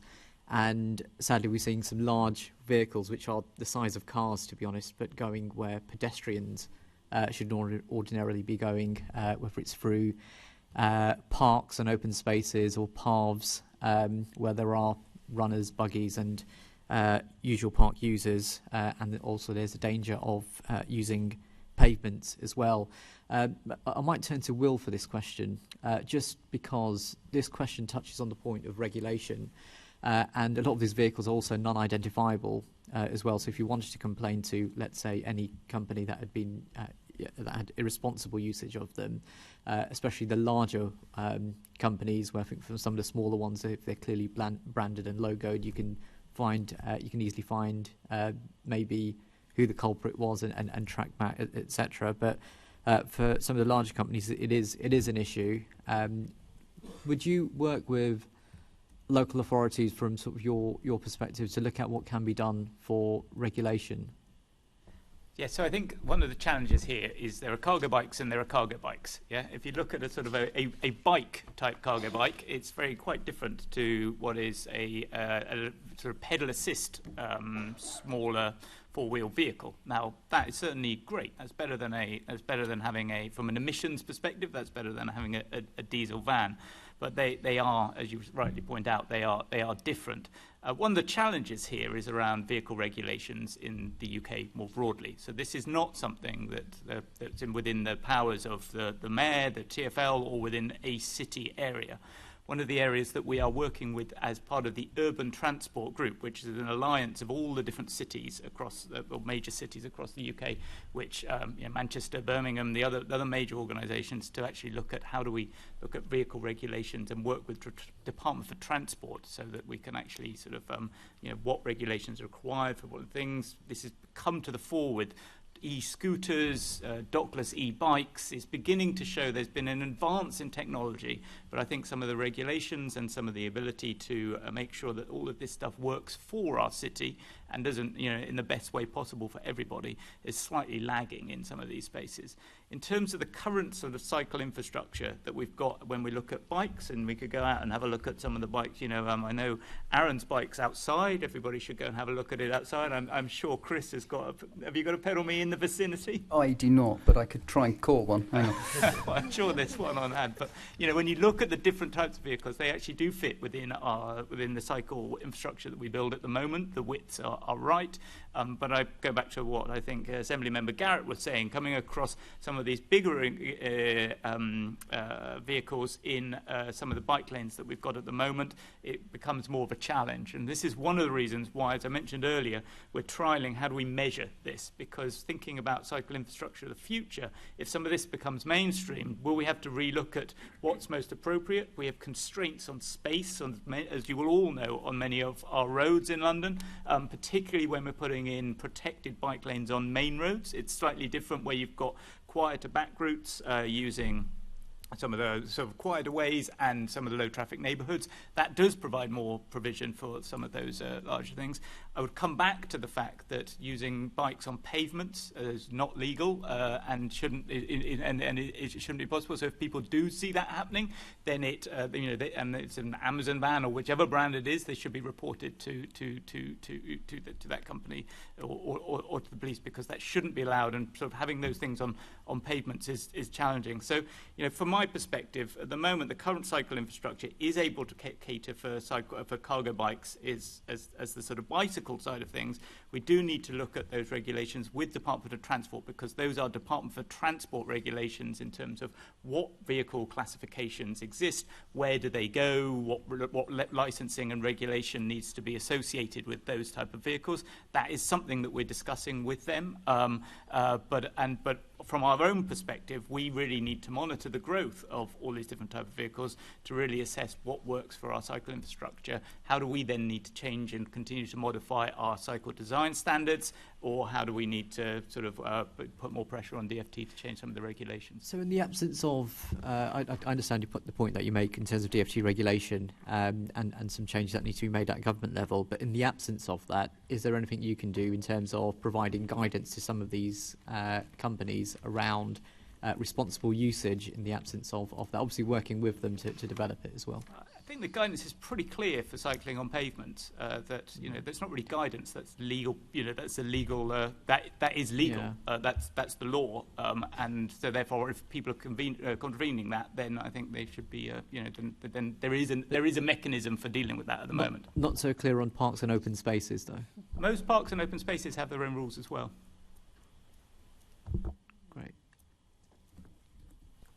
I'll add a few extra things. So working with the Business Improvement District, Team London Bridge, on a TfL funded project as a kind of first phase of our Bikes for Business, we actually created a code of conduct for cargo bike operators, which has then been signed by the vast majority of London's cargo bike couriers.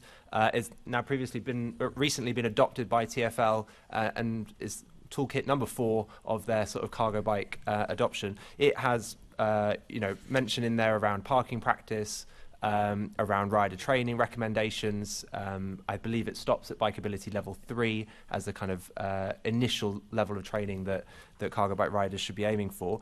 And then what we do is when we're talking to businesses and they're looking for that sort of higher echelon of cargo bike service, so let's say their reputation is the number one factor behind which courier they're going to end up using, we're now able to recommend those couriers that have signed this code of conduct and kind of committed to that way of doing deliveries. Maybe a bit of a side point, but we still have pavement parking of vehicles in London. Like cars can drive on the pavements as well, and it's legal.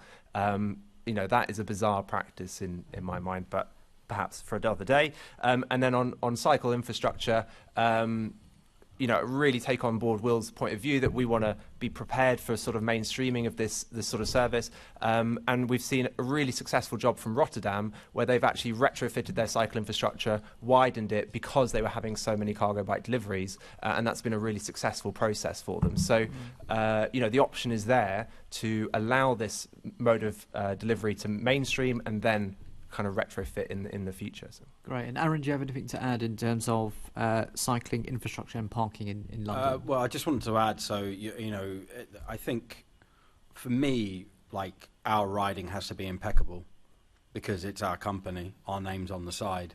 I think Chris feels that very much that way, as that's his company. So if one of his riders is riding badly, that's a bad representation on him and his company.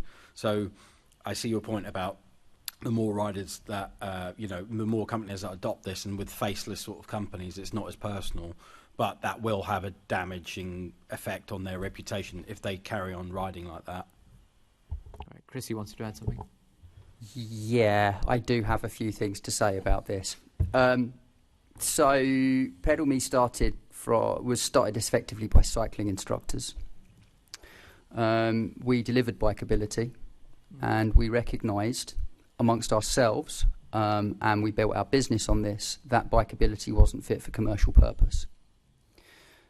So we developed something that was pass or fail, and the outcome of it was set. The thinking was, how do we remove vans? And the outcome was, how can you move 2 passengers by bicycle? Which has driven an artificially high standard. And that's why we can move a lot of the more sort of cumbersome things by cargo bike. But what you get with that, with the time that you need to spend with someone to get them through that technical point of view, is behavioural input as well. So you assume that person within your corporate culture, and you make the point that you must communicate with other road users because you're carrying third-party risk. You must not jump red lights because you have a number plate on the back and you're in bright pink. That doesn't stop some of my riders from doing it. So if you're not doing what we're doing, how many of riders from another place or another company are not doing what they're supposed to be doing? It is a constant battle for us, and one that we won't let go of because we're so vehemently passionate about it, that this is only scalable if we're doing things the right way. And the right way is what's defined in front of us by the Road Traffic Act and the Highways Act, and that's the end of it. Yeah, so, you might be able to detect I'm a little bit, on top with this one. But it's essentially, it's a really difficult conversation to have with businesses when they don't have a language internally that is similar to ours. It's like it's neither here nor there to their bottom line whether a rider is adhering to any kind of structure or law or anything. And a code of conduct is a great thing to have, and it's a great base to start from.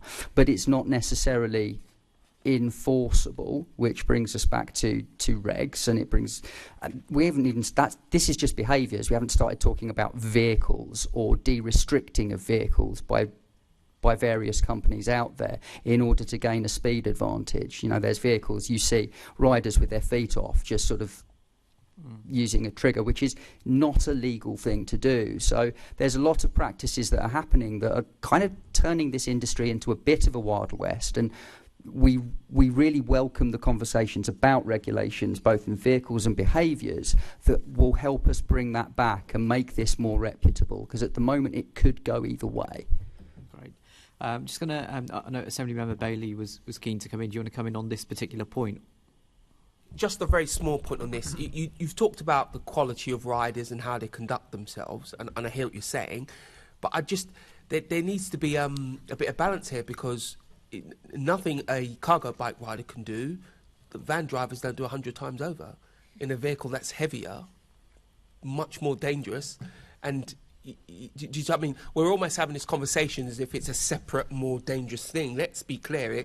There's a level here, and I'd argue this is at the lower level if you compare it to a motor-driven vehicle. You're 100% right, but what we have as a problem as a nascent industry is a complete issue of mistrust of cycling. Okay. I understand, and I suppose those pedalo delivery, those pedalo. Whatever vehicle it is, if it's observed doing something, it's already difficult enough being a commuter in this town. When you are, you have the stereotypes and the othering that we have with drivers and cyclists, that if that then gets transposed on what we're trying to build as an industry, that mistrust goes with it. So there are businesses that we have interacted with that won't move across to cargo bikes because of a mistrust of cycling, because it isn't regulated, because it doesn't have the sort of the restrictive practices. Sorry, that's the wrong phrase, but a regimented set of rules and regulations that enable boards to be able to go, that is a safe, risk-free option.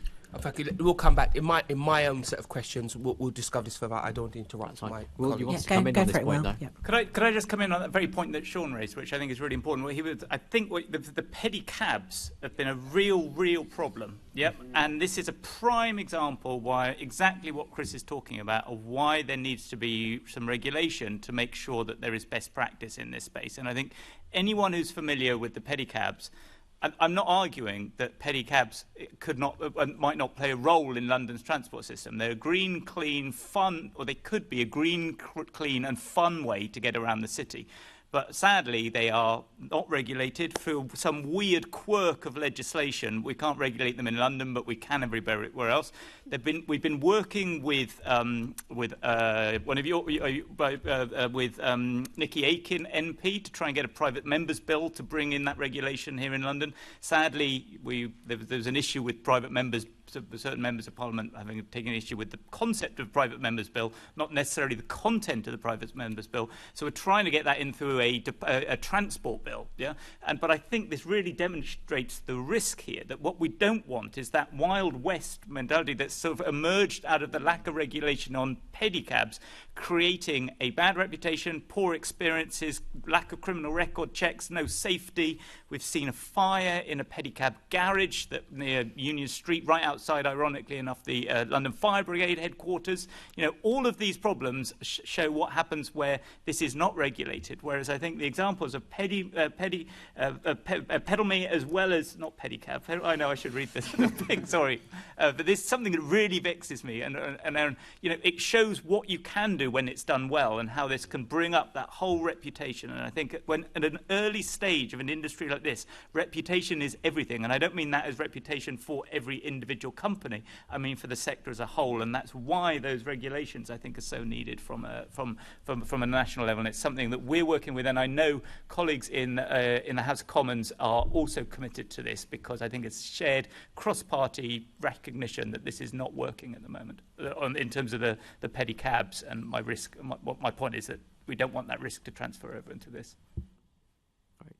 And just turning to Chris, so have you faced any challenges with cycling infrastructure, which you haven't mentioned already, but also I want you to draw on challenges to do with parking as well, because that's an obvious issue with the PedalMe and with the cargo bikes, but also if you compare that to if you're an individual business also trying to switch from a van to or just a single sole trader trying to switch from a van to an e-cargo bike, that will be amongst your safety concerns if you don't have storage space.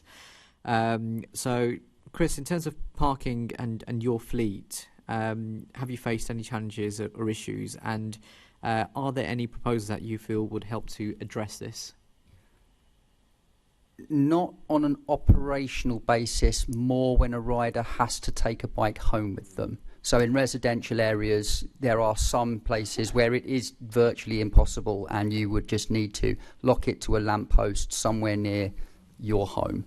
I've had more problems with that than I have had parking cargo bikes on an operational day-to-day.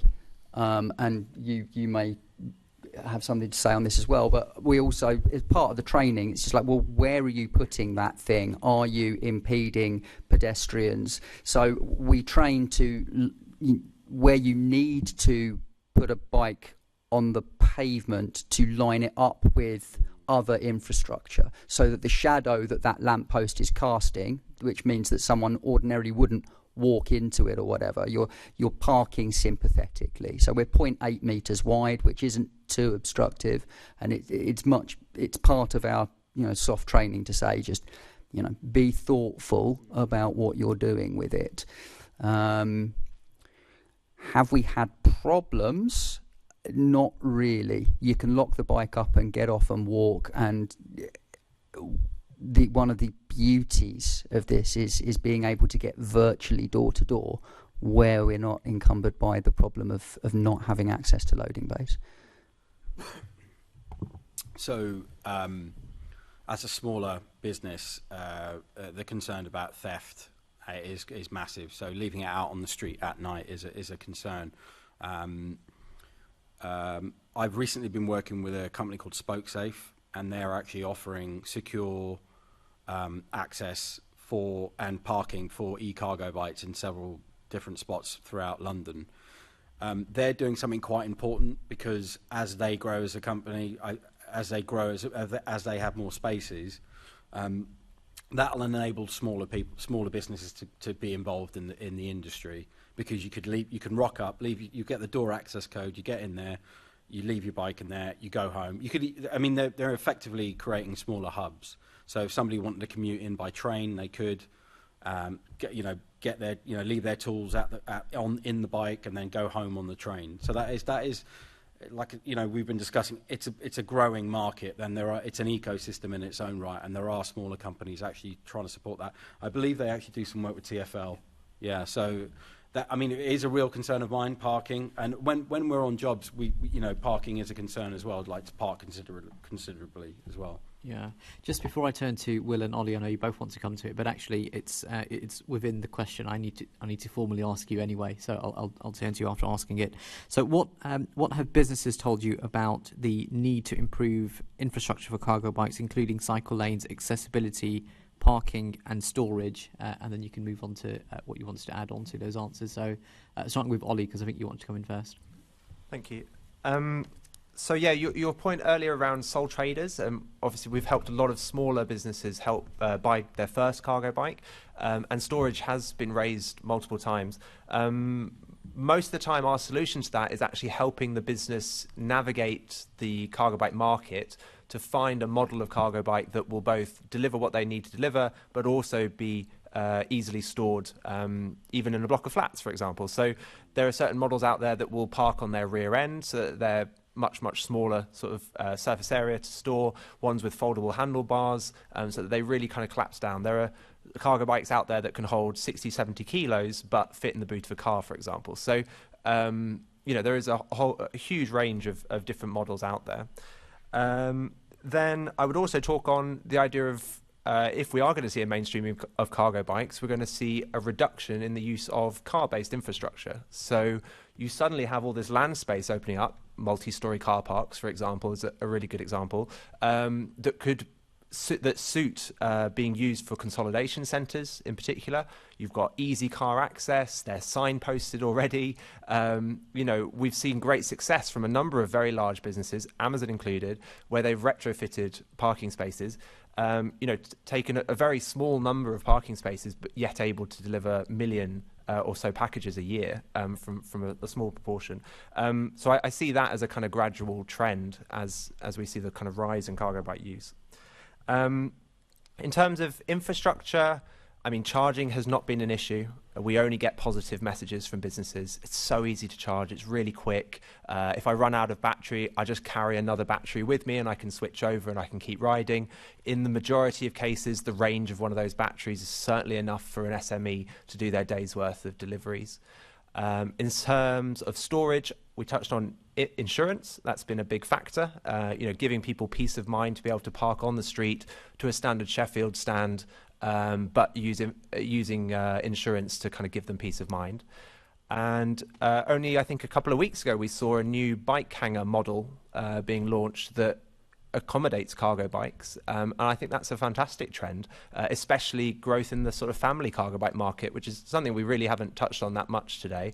But actually, a lot of the SMEs that we help buy a cargo bike will also have a second use for that bike, which is doing the family shop, dropping children off at school in the morning, and getting themselves to work for the rest of the day as well. So, yeah, I think storage really, and I think Eva, your research also highlighted storage as a really key issue.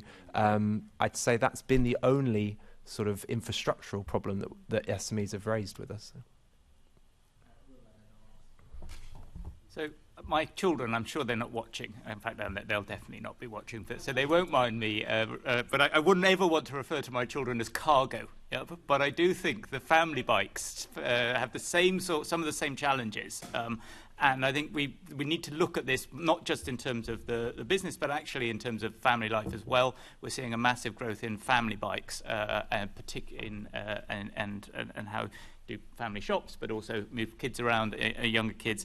And I think some of those issues are very similar. So I think when you're looking at this, it's good to look at that wider piece as well. And storage is something that comes up. I think I'm just going to echo Ollie here. Storage comes up time and time again in terms of that. That's why one of the reasons why we've redesigned some of our cycle parking, and we've adapted our cycle parking guidance to try and accommodate the new, not just the family bikes, cargo bikes, but also adaptive bikes. People with disabilities often using cycling because they find it far more comfortable and more easy to get around. So you're seeing a big growth in adaptive bikes too. So that's something we've been working on in terms of standards. I do think, fundamentally, one of the biggest challenges here is the lack of a safe cycle network, which is, I think, should be and will continue to be our priority moving forward across London. That just not just enables cargo bikes, but it enables family bikes, it enables kids to cycle, it enables everybody to cycle more for some of those shorter journeys and help switch their trips. So I think if you look at this whole ecosystem, it's looking at, well, what are the roles of which organisations? And I agree with Assembly Member Garrett here that actually I don't think it is our role to necessarily subsidise all this. What is our role very clearly is to provide the safe infrastructure that allows all of these great businesses and build operation. I think our role is to influence those regulations. I think our role is to champion this from the rafters, which is why we have teams doing this and learning so that we can then adapt our guidance, our processes and everything else to encompass what's, I think, essentially a great new piece. I do think there is a piece around the micro hubs and the land space available for this to work.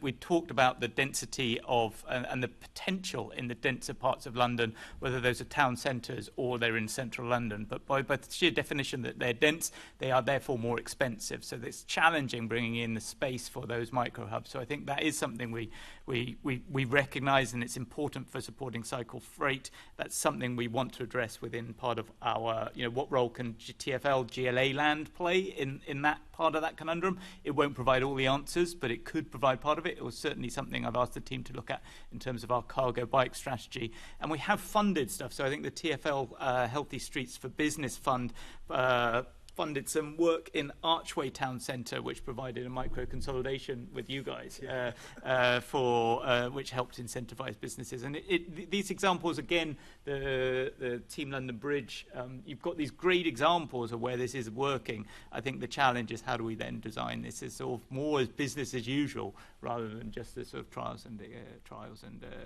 and experiments.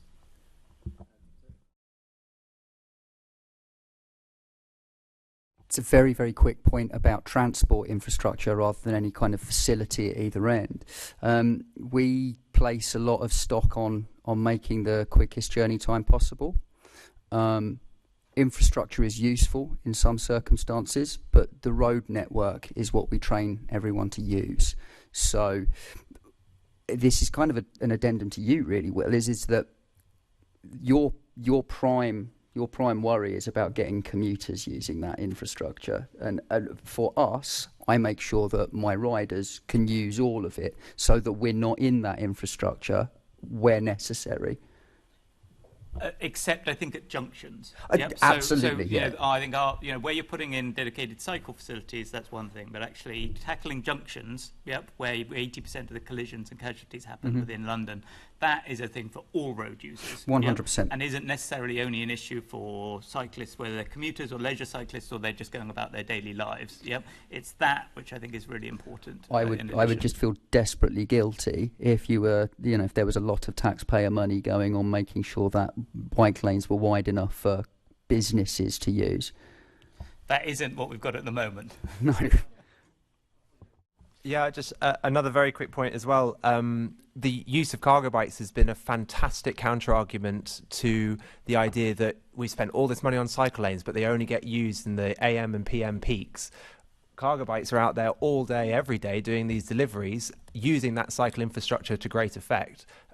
So it's a very strong additional argument for the expansion of cycle infrastructure.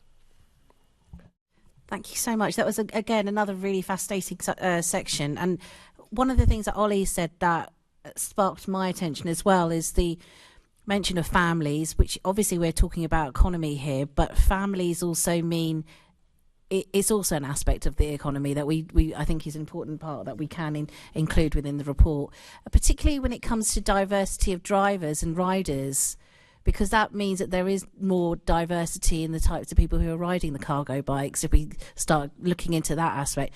And I know that in countries like Holland, women are an incredible, number of women are using cargo bikes, particularly because of that element of using it for your business as well as home and your family. So I think that is definitely an aspect that we can include.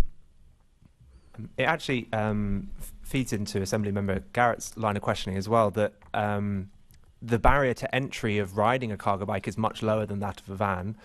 You don't have to go through the frankly quite expensive process of all the lessons and the licensing, and that you're able to, hop on and start riding from a much younger age without the need for an official license.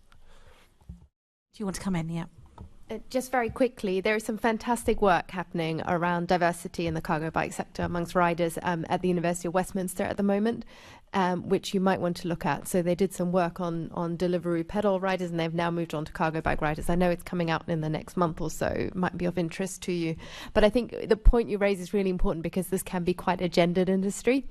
And that women trying to enter the industry, and this is what the Westminster research finds, can experience harassment. There's a lot of stereotyping on what is a cargo bike rider, and I think that is something that should be addressed through any promotion and awareness raising campaigns as well. Well, from personal experience, I can tell you I've had excellent experience from a female rider taking me around on a cargo bike in London, and I can tell you they're incredibly professional, aren't they? And probably one of your best riders are the women in there. That's for you to tell me. I couldn't possibly say that myself. I'll move on to Assembly Member Sheikh now, and thank you so much. Thank you, Chair, and it's been great to hear from the panel this afternoon. I think, to be honest, a lot of my questions were focused around micro-consolidation centres that I think have broadly been covered. So I'll do a little bit of swerving and just kind of refer back to some of the things that you talked about, Chris, when you're talking about sort of that broader behavioural and cultural change. So this is a bit of a plot twist in terms of the tangent and this question, but I wanted to just kind of pick up on what Ollie was sort of saying as well, which is, in this section we're discussing infrastructure, and if one of the things that have previously felt like cyclists, sort of the hostility they face is that they don't use the cycle infrastructure as much as perhaps cars would have used that area before. And actually what we can see of local businesses who particularly benefit from cargo bikes as a model are finding it a more and more effective way of their running their local businesses. Is there any work being done across London to kind of, I guess, use the soft power of that feel-good promotional aspects that local businesses can do when they refer to how effective cargo bikes has been for their businesses, how it's helped them build that kind of local sustainability, green, mini infrastructure models? I mean, I know that school streets, for instance, was something that actually has really helped people. It's kind of almost been the opposite of LTNs, hasn't it? LTNs was quite controversial, whereas school streets, I think, has felt really wholesome. It's allowed families and kids to kind of see how actually changing local infrastructure can be good for the whole neighbourhood. So I wonder, are there local businesses using cargo bikes as a positive way to promote their transition to the green economy. So I don't know who wants to start with that, because it's really just a off-the-cuff question. Go for it, Will. I can start for a bit of that. I certainly would not claim all expertise in that.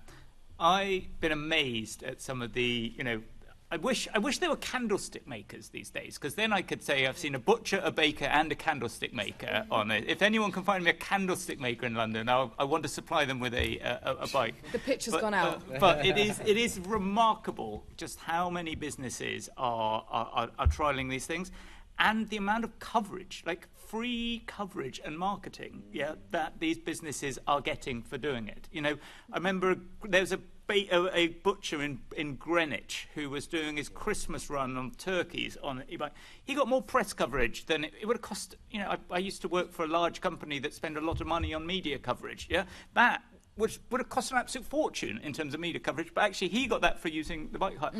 To Aaron's point and Chris's point, their brands are out on the street the whole time, in really big displayed units, showing, and actually, now I know exactly who I'm going to call next time I've got an electrical problem, and it will be one of Chris's, or Chris or one of his guys. And so I think that it is amazing how these things are actually playing a role in terms of the championing, the showcasing, and I think because this will fade out, but because it's still got that novelty factor, there's a really good marketing opportunity for those organisations. And I think that goes beyond just marketing those businesses. What it is doing is when there is high quality ridership, where these bikes are good quality, which for the most of them are, that just presents that responsible, this is a good thing to be doing, this is good for our environment, this is good for our city. And it's great seeing, more and more of them using the bike lanes where it's suitable. It's interesting you mentioned that it's interesting a third of all bike journeys are done off peak. So those bike lanes that everybody thinks is empty, they're just efficient. I think we did a study on Blackfriars Road that showed that the roads now with the bike lanes move 5% more people than they did before. So it's actually you're moving more people on those roads, and embankments the same because of that. But it's just efficient in terms of moving space, and that's why there's such good value for moving goods as well. It's the movement of goods, people around the city, and I think that plays a really good role. But I think you're right. There's a really powerful, soft marketing point, both for the organisations that are doing it, but also for the whole sort of concept of actually what can we do differently in our city to cut down on carbon, make it safer, clean up our air. Oh, that's great. I've got Aaron and then Ollie. Just a quick, don't get Chris to do your electrics. But sorry. Can we have that minuted, please? But also, but also, as our brands are out there, I think when people see maybe an electrician on a bike or whatever, there is a feel-good factor about it, because I think people see change, and I think people do want that change, and it's quite powerful anyway that people seeing. It is a very much get out there and do it thing, and there is lots of, like I said, Drings, the butcher down in Greenwich, they've actually been at it longer than anybody else. I think they were 2016, weren't they? There is definitely a feel-good factor out there. I don't know if you have to advertise it. I think just the more businesses that are out there doing it, that feel-good factor is there. Exactly. Thank you, Aaron. Ollie and then Eva. Yeah, we make a point of celebrating every single switch within our projects, and we're starting to bring out some recent case studies. We've got case studies from the Harlesden project, from the Brighton project already out there, but we're producing some at the moment for Bikes for Business. And I thought I brought along one of the most recent reports that we've produced for the project, and in that you've got a butcher, a window cleaner, a wine merchant. Where is the candlestick maker? Please tell us. Restaurant, a beer merchant, an individual who works in a sort of laundrette, runs a laundrette, and then a coffee supplier as well. So, lovely range of businesses, the majority of which have bought bikes through the project. So we've got these great stats around the miles converted, estimations on CO2 reduced, and certainly that point around satisfaction, both from their team and from the clients as well. so yeah, we're building lots and lots of these London examples, and it's fantastic to kind of see so many businesses taking part. I'll also mention our funder for Bikes for Business is also funding a promotional campaign, which has been dubbed Cargo Revolution.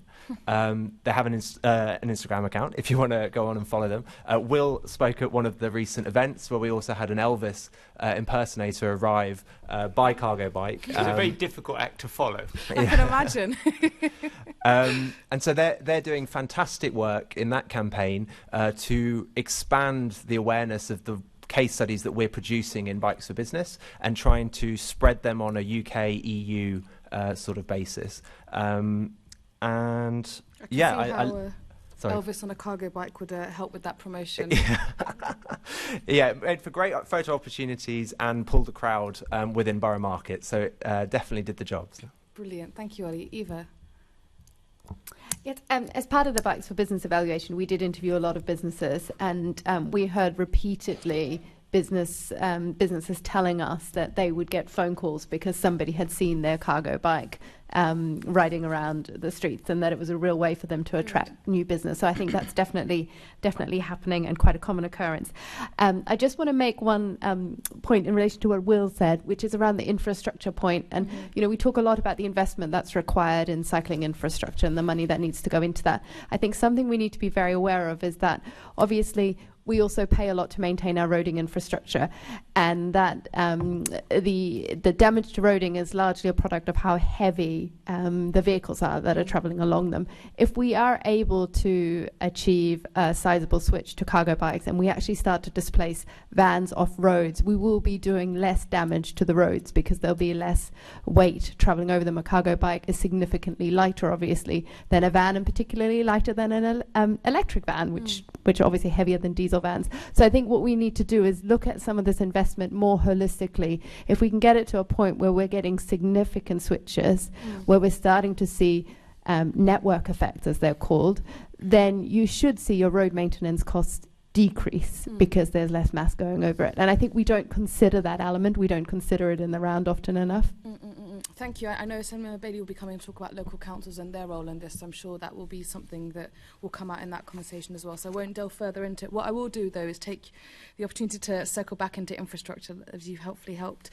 Will, I'll come to you on this. So you've obviously referred to the possibility from City Hall to either encourage TfL land usage or whether that's GLA land to help with the needs for infrastructure, whether that's storage or indeed the micro-consolidation centres. So if you could just summarise for us where we're at with that in terms of, do you think we have enough? What more would you like to see? And what the benefits of that would be in terms of encouraging cargo bike use? I think we definitely don't have enough space for consolidation and delivery centres. I don't think that the GLA and TfL are going to, not in a million years, would be able to cover that lack. I think this is it's a long-term planning system, the thing that we've, a challenge that we've had for London over decades. And I think that's one of the reasons I said why we've seen a growth in vans is the change of industrial use, the change of the ability for local servicing. So this is a structural change that needs to happen across all aspects of the economy, in my view. It's great seeing the business improvement districts playing a role. As I said, as part of the cargo bike strategy that I want to pull together, one of the commitments I hope in that, when we finalise it, certainly some of them I'd like to see in it, is looking at how do we identify off our own, our own land opportunities for this, future developments that the GLA and TfL are looking at. But it has to go way beyond just our small land place. This is a system that happens to everybody, and it's not. I think. It is not just about the consolidation centres and the land, and that will be very helpful. We need to rethink slightly how we're doing quite a lot of our deliveries and things in any case. When I used to work in an office in central London, we had a couple of floors in a building, and then there were a couple of other firms further up there. And, there were 4 different groups of people coming in to service the dishwashers. They were 4 different vans coming in to serve up the dishwashers. The amount of stationery orders. It wasn't even not even our own company. It's every department of that company did their own stationery orders. Yeah, I once spent 3 months sitting next to the postal room. Yeah, and you just had this constant flow of people coming through. And I think there's an aspect of, there's the consolidation centres and those micro hubs that facilitate local deliveries. But there's also the challenge, I think, that everybody needs to play is how do you consolidate within your own businesses to make freight more efficient for the city? And I'll give you a good example. We touched on waste earlier. You know, the Bond Street example, I think is a really interesting one, where you look at I think it was on New Bond Street, where in the New West End Company, and again the Business Improvement District looked at the number of vehicle movements that are associated with rubbish. Yeah, there were 144 technical jargon vehicle movements going onto New Bond Street every day, which essentially rubbish trucks coming along and doing rubbish. By working all together, all those businesses changed that to 9 a day. 144 to 9. That saved something like 90-something% of the CO2 emissions, something like 92% of the NOx. So we need to think about this as a wider freight change. Cargo bikes play a role in freight, yep, but there is a wider challenge that we need for freight that is actually about consolidation, thinking about how we do things differently. How do we, and we all have a role to play in that. That's the mayor, the businesses, the boroughs, the bids. Everybody has a role to play with that, because I think otherwise we're just going to see continued growth in vans. We're going to see continued growth in cars, and whether they're electric or they're not electric, they will still give out particulate matter. They will still cause some of the problems we've got on congestion, and that is bad and they will still result in road danger.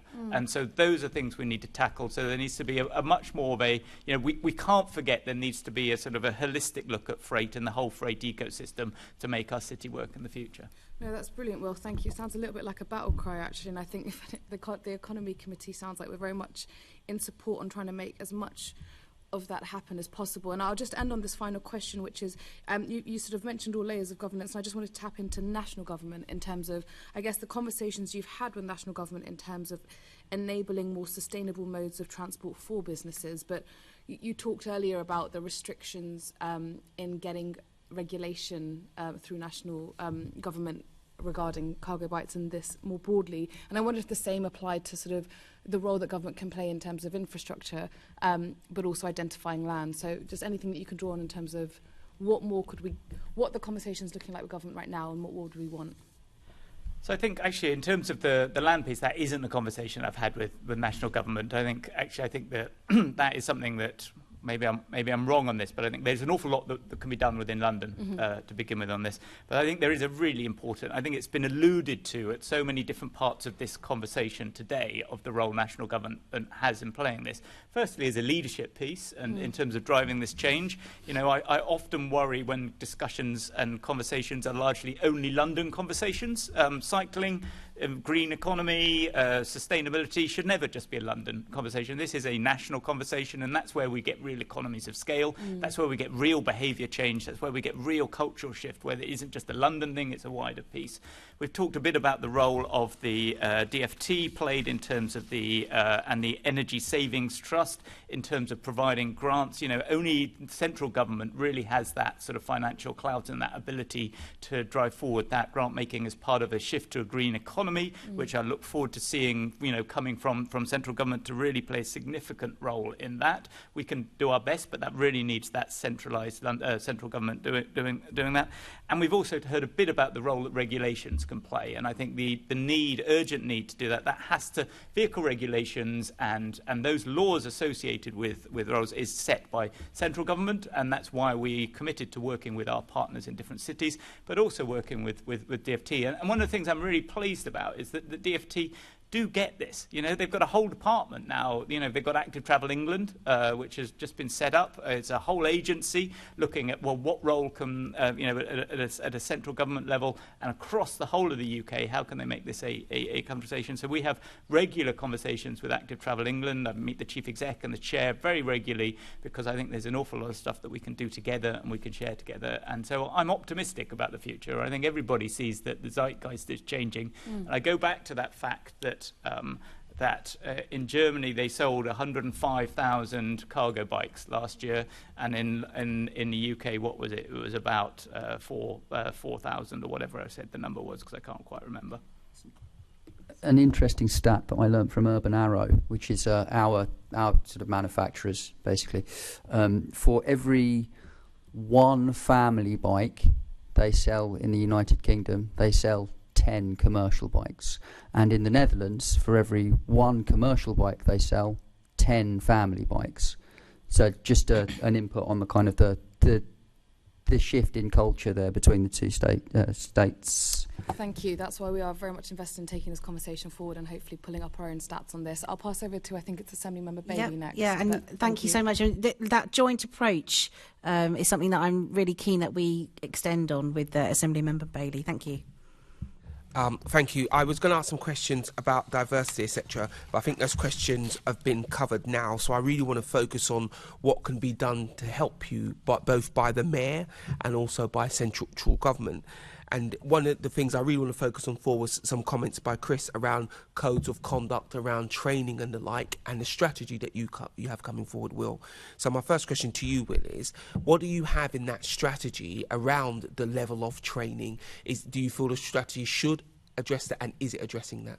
So the strategy is coming out in early 2023. I haven't, I've been feeding into this. We haven't got a final draft yet, which is actually why I've been scribbling furious notes in this section. I very much hope the transcript of this session will be available, because I'd like to use some of my learnings of this to feed into that strategy. But I think you're right in terms of some of the pieces that you allude to in terms of codes of where we can't have regulations and where we don't have the power to influence. We need to use we need to use codes of conducts, and we need to use what softer powers we can to try and to get people to deliver on those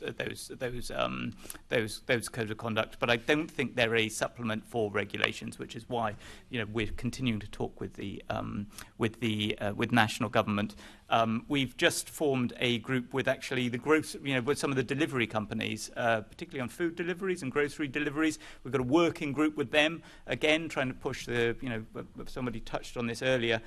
They're not necessarily cargo bikes, but they are delivering food, and around the city. We've seen a big growth in that sort of since the pandemic, and how can we have some codes of conduct around some of the work with them? So that's an area that we're working on.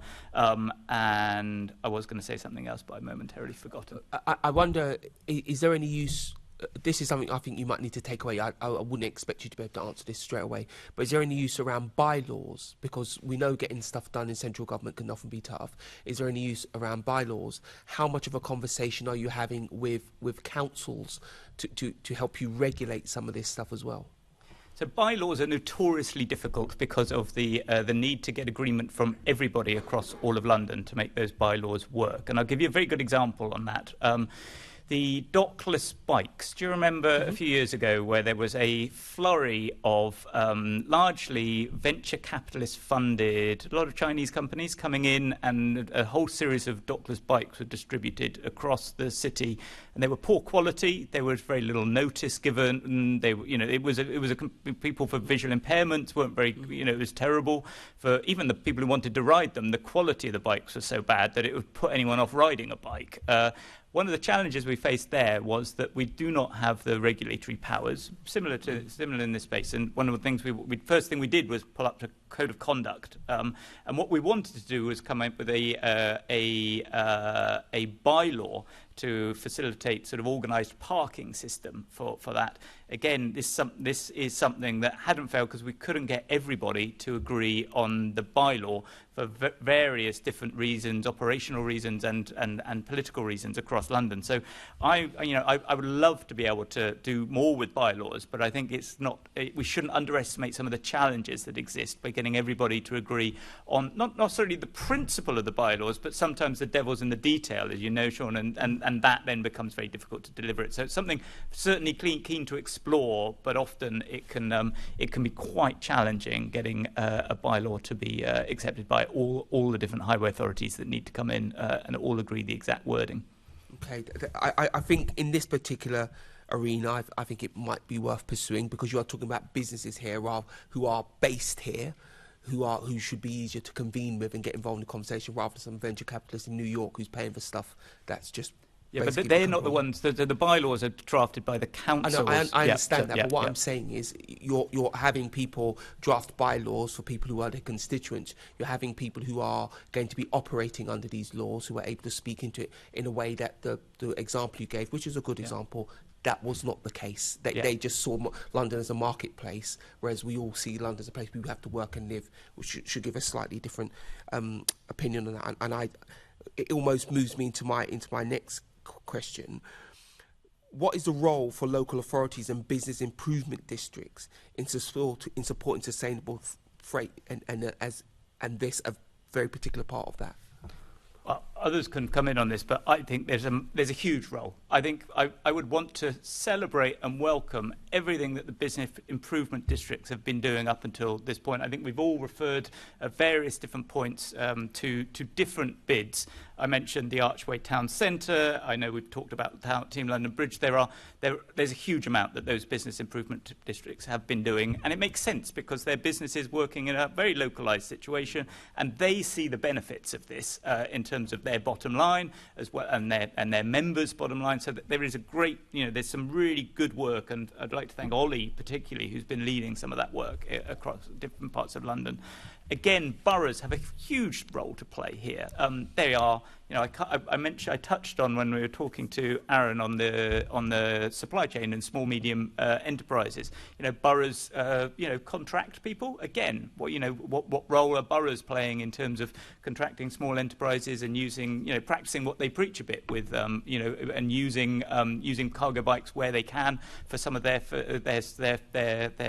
own operations and purchasing and et cetera, et cetera.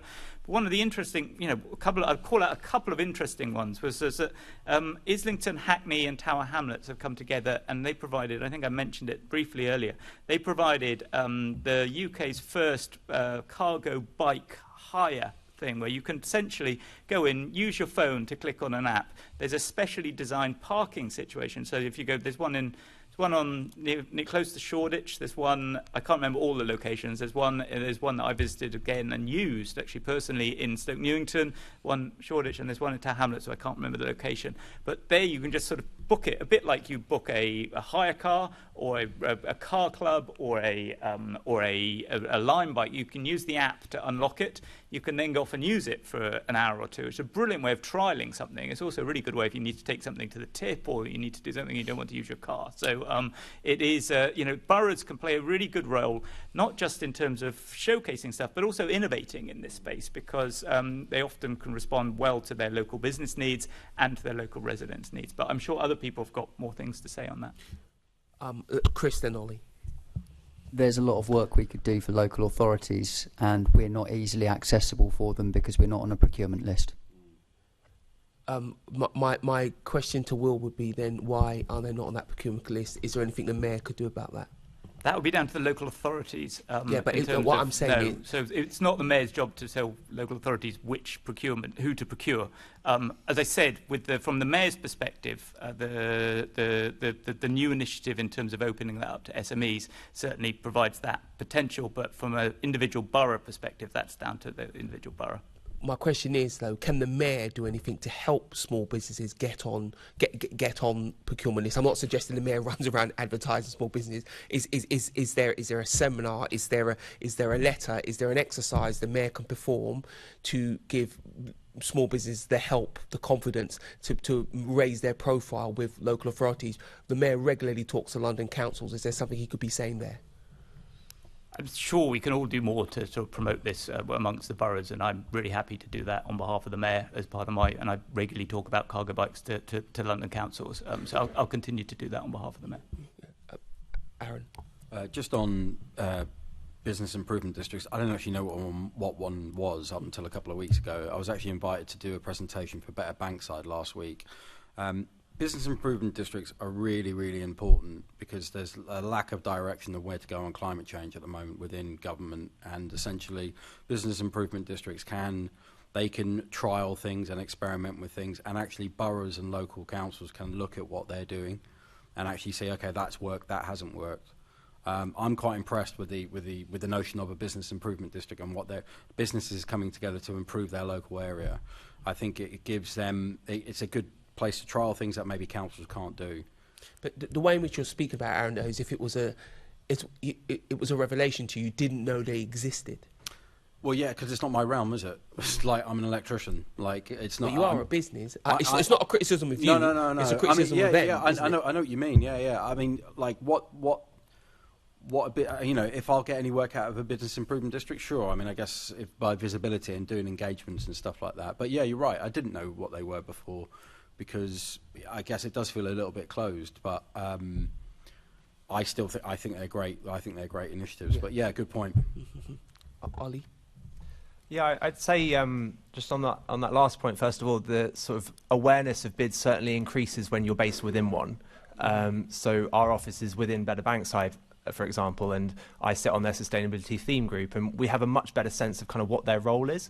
But it's totally right. We start a lot of conversations by saying, okay, we're delivering bikes for business. It's part funded by your local business improvement district. And they say, who's that?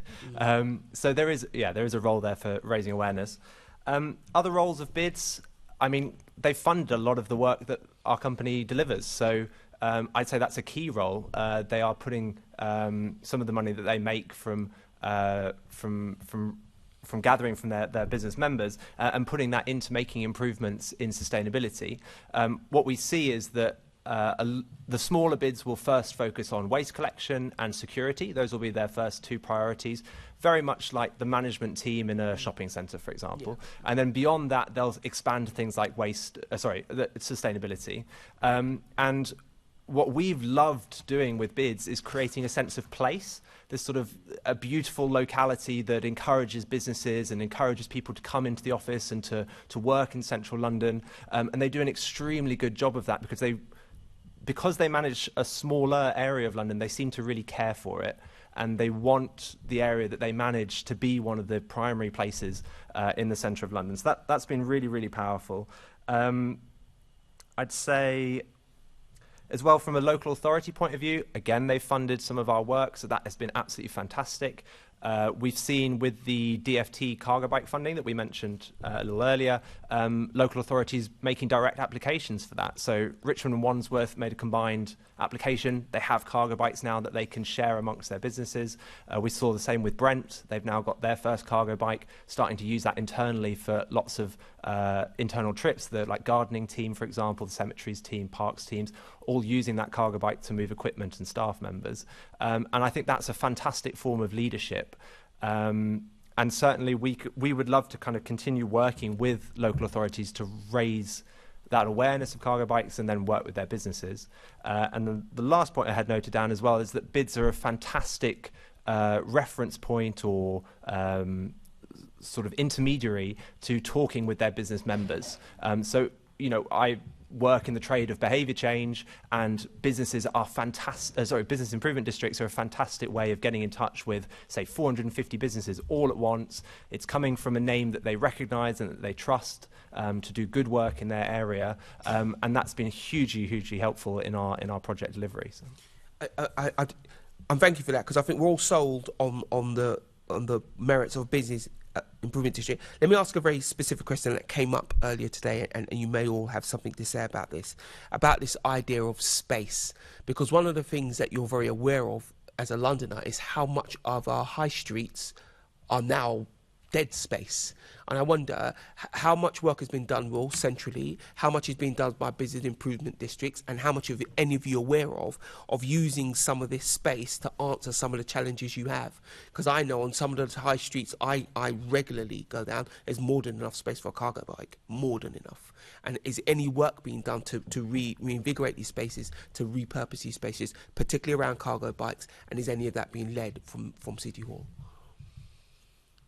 So do you mean in terms of sort of empty retail units and empty sort of retail meanwhile type spaces? Would be top of the list, but yes. So there's been some of that work being done on certainly on cycle parking but that's largely been around the businesses themselves in terms and providing that space for the bikes to be parked and stored securely. Essentially, because it's if you've got an empty unit, actually, how do we make this area more appealing? Yeah. One, not having an empty unit. Yep. And secondly, then actually providing a safe, secure space for people then to come, whether they're on a cargo bike or if they're on a on a normal bike. So that is something that's been happening, and I can give you some examples of where that is working pretty well. I think it's down to the challenge here is that obviously there is a landlord to those empty retail units, and therefore it does require, again, I think that's the power of the business improvement districts, where actually the businesses come together and see it's in our collective interest, to all contribute something to this, to actually make that space look less unappealing, because that's good for the vibe at the high street, but then also, actually a consolidation centre is what we need here. And I know some of the arches have been used in that respect under some of the teams. But I think, as I said in the cargo bike delivery, in the cargo bike strategy, I think you're right there, Sean, in terms of actually how do we think imaginatively about making use of the spaces we do have. They might not necessarily be permanent fixtures, because often, if it's this idea of a meanwhile space, we've been using meanwhile spaces for freight, for construction vehicles actually, because for on-site recycling of some of the materials, but also almost as sort of parking spaces for HGVs in some of the meanwhile development spaces, because that reduces the amount of kilometres that people have to either drive around or park and idle, or park or move very slowly on street queues. So that's been really effective in reducing the amount of HGV traffic on streets around sites. And I think it's, again, that imaginative, innovative use of meanwhile spaces that's something we'd like to look at as part of that work moving forward. One of the challenges with the high streets is that you often have to cross a pavement in order to access those retail units, which makes it more difficult if you were thinking of using them as a consolidation hub, where you then have a lot of cargo bikes crossing the pavement, and we run into some of the issues we talked about earlier. So that's why the car parks and repurposing car park buildings has been kind of the first line of inquiry. And I know that some local authorities like Southwark, for example, have had a team that's been looking at mapping within the area where there is under occupancy of car parks. And I think there's more to be done by other local authorities in terms of being aware of where there is space within the area that could be used, whether it's owned by them or not, and kind of raising awareness of the fact that it may have that purpose of being able to be used as a cargo bike hub. And I think that the real importance of that can't be underscored. When I was having a conversation with a courier company that traditionally used vans and motorbikes and pedal bikes, when they made the decision a few years ago to expand into cargo bikes, they had to invest several £100,000 in setting up a hub in central London. And they talked about how difficult it was to convince their board to make that investment, and that really to run a cargo bike courier operation has a very different logistical underpinning to what you do for how you run a van operation, which I'm sure Chris will agree with. It requires an entirely different way of running your journeys, of thinking about how you get parcels from one place to another, and you do need those local hubs, and you need them centrally, and it's incredibly expensive. And it was a several £100,000 investment for a fleet of around, I would say, 25 bikes. So we're not talking 100 bike operations. So these are significant costs that we're talking about. So I think we really need to be aware of how important that land issue is. But it does need to be a space where those bikes can safely come in and out of frequently, and that's why often the retail units, if they're adjacent to pavements, aren't the ideal to convert. Mm-hmm. I see what you're saying, but I think the variety of units is so big. I happen to live in Romford, and most of our units have a back entrance just because of the way they were built, and actually often have almost a utility area at the back. Maybe you could use the back to come to the front. It's just my desire to not see London have so many empty, old, knackered, bad-looking units when there's a real need for them, especially when you talk about business. Because I'm going to push Assemblymember Bailey to complete my questions. last question, Ollie, and then last question. Sorry, Ollie. I'll be quick. So a few other points. So I really like the idea of retail space for kind of cargo bike service centres and retail of cargo bikes. there's no need for a grand forecourt when selling cargo bikes. They can fit into a much smaller unit, and you're then, right at the customer in a central sort of location. We mentioned Spoke Safe earlier. I know that they're repurposing some units for bike storage, not only cargo bikes, but other bikes. Really lovely pairing would be initiatives like the Library of Things. I don't know if you've come across that, but it's rental of common household items like a ladder or a jet washer or something like that. We're working with Hammersmith and Fulham in our latest project to get those items delivered to people's homes by cargo bikes where they don't have, or people with mobility issues primarily, who can't come in and collect their item themselves, and then also drop it back off at the centre as well, all by cargo bike. So that's been a really lovely pairing, and I know Library of Things work specifically to find disused retail spaces on high streets. Again, they want that footfall. We had a great PR stunt recently where an old disused petrol station forecourt was repurposed into a cyclist fueling station, so there was food and drinks available, both for commuters and then throughout the day for cargo bike riders. Will mentioned the Green Logistics Centre in Better Bankside, so this is an archway that is being redeveloped into a new logistics centre. And then I'll also mention the role of bids in being statutory respondees to new developer plans. In most cases, the bid is a statutory respondee, and it gives them a really good opportunity to integrate cargo bikes into new development designs, be that residential storage of family bikes or the sort of accessibility of cargo bikes for deliveries. And my last question to you all, you don't all have to answer, but if you have one, is there any particular regulation you'd like to see to help this industry grow? Will's writing a strategy, which I'm sure the government will follow to the letter. So what they always do, don't they? Is there any one big thing? Like we've had this talk about training. I actually think it might be drivers who need the training more, but that's just me. Is there anything in particular that you think is a real barrier to getting this off the ground? You talked about insurance earlier on, Chris.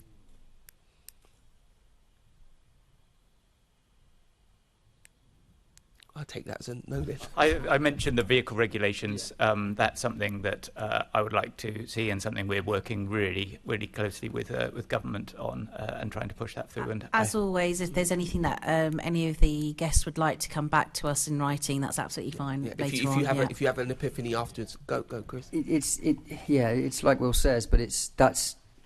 Regs is really important. Framework is really important. Understanding of what should, shouldn't, could, can, can't. That kind of framework is really important to be working on.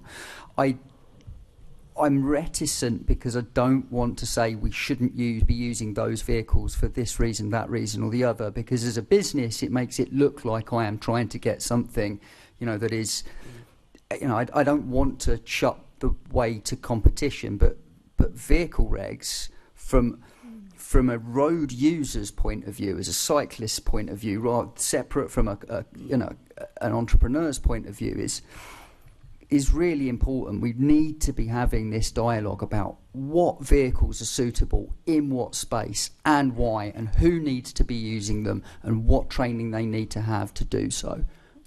And I think that's really important in terms of creating certainty for some of the larger companies that are wanting to invest in a fleet. I've heard repeatedly them say, we're not making that investment right now because we don't know what in 2 years' time will count as a cargo bike, and therefore we'll be allowed to use those cycle lanes.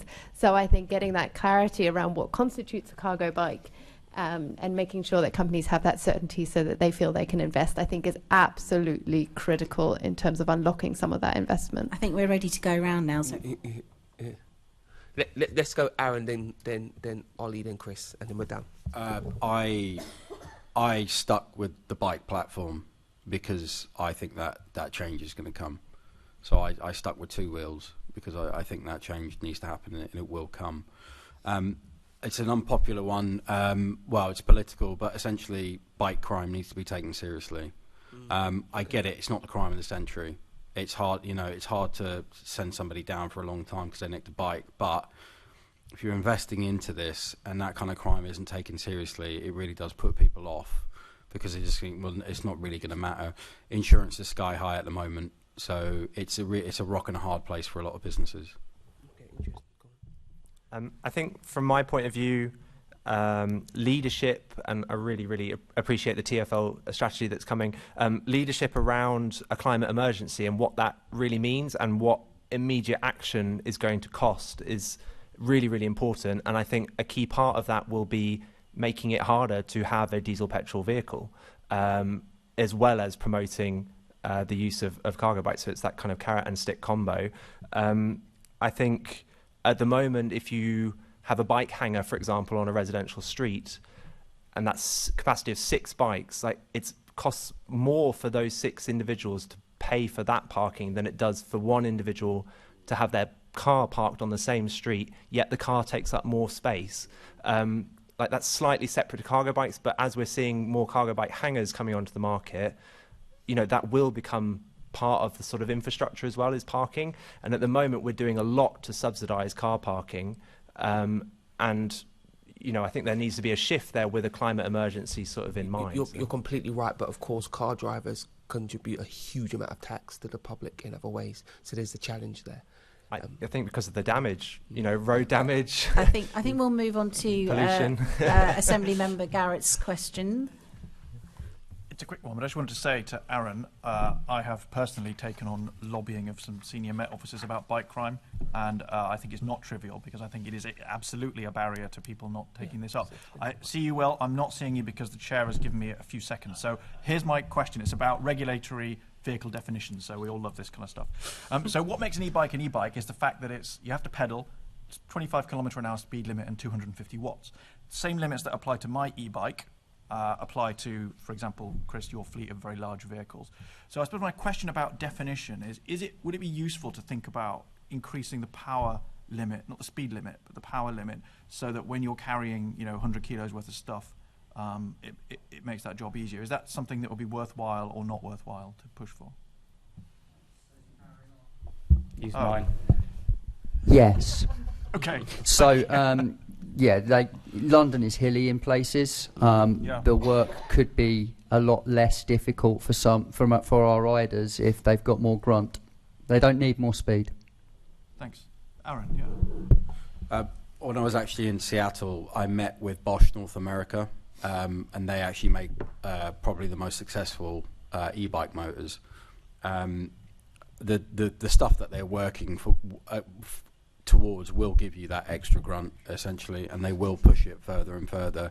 As new motors come out, you get more torque. So much like Chris says, I don't really want to go faster than what I can go now.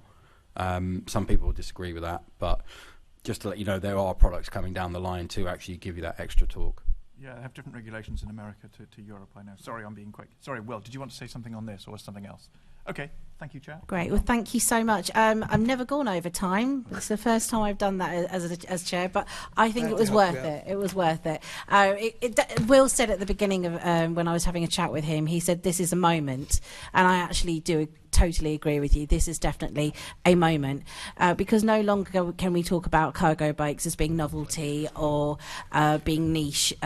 We will talk about it as being mainstream, and then that's the conversation that we've had today. This is a moment that will hopefully make choices for businesses a natural choice instead of something that is going to be something that is hard, or as Aaron was saying earlier, that people just can't believe it. No longer shall we have those types of conversations. I really believe that this was a moment that we can see the Mayor of London now taking the opportunity to do in his cargo bike strategy. But also there are so many businesses and groups out there who've been listening today because they truly believe in that there is a cargo bike revolution that is going to be happening throughout businesses in London. And I'm really grateful for the Assembly members today for helping me get through this meeting. Firstly, thank you for all the cups of tea. It really did help. Because I've managed now to speak, but it has been a brilliant meeting, very enlightening, and I really do hope that we get some amazing recommendations from this meeting that going forward. So thank you so much to all the guests who've attended this meeting. Can I ask the committee to note the report and the discussion? Can we also delegate authority to me as chair in consultation with the party group lead members to agree to any output arising from the discussion? Excellent. And can I ask the committee to note the work programme for the 2022-23 Assembly year and the recent activity undertaken since its last meeting, namely the site visit to Wandsworth Food Bank on the 8th of November 2022. Next meeting of the Economy Committee is scheduled on the 18th of January 2022 at 10 a.m. at the Chamber and City Hall. I have no urgent business, which concludes today's meeting, everyone. Thank you.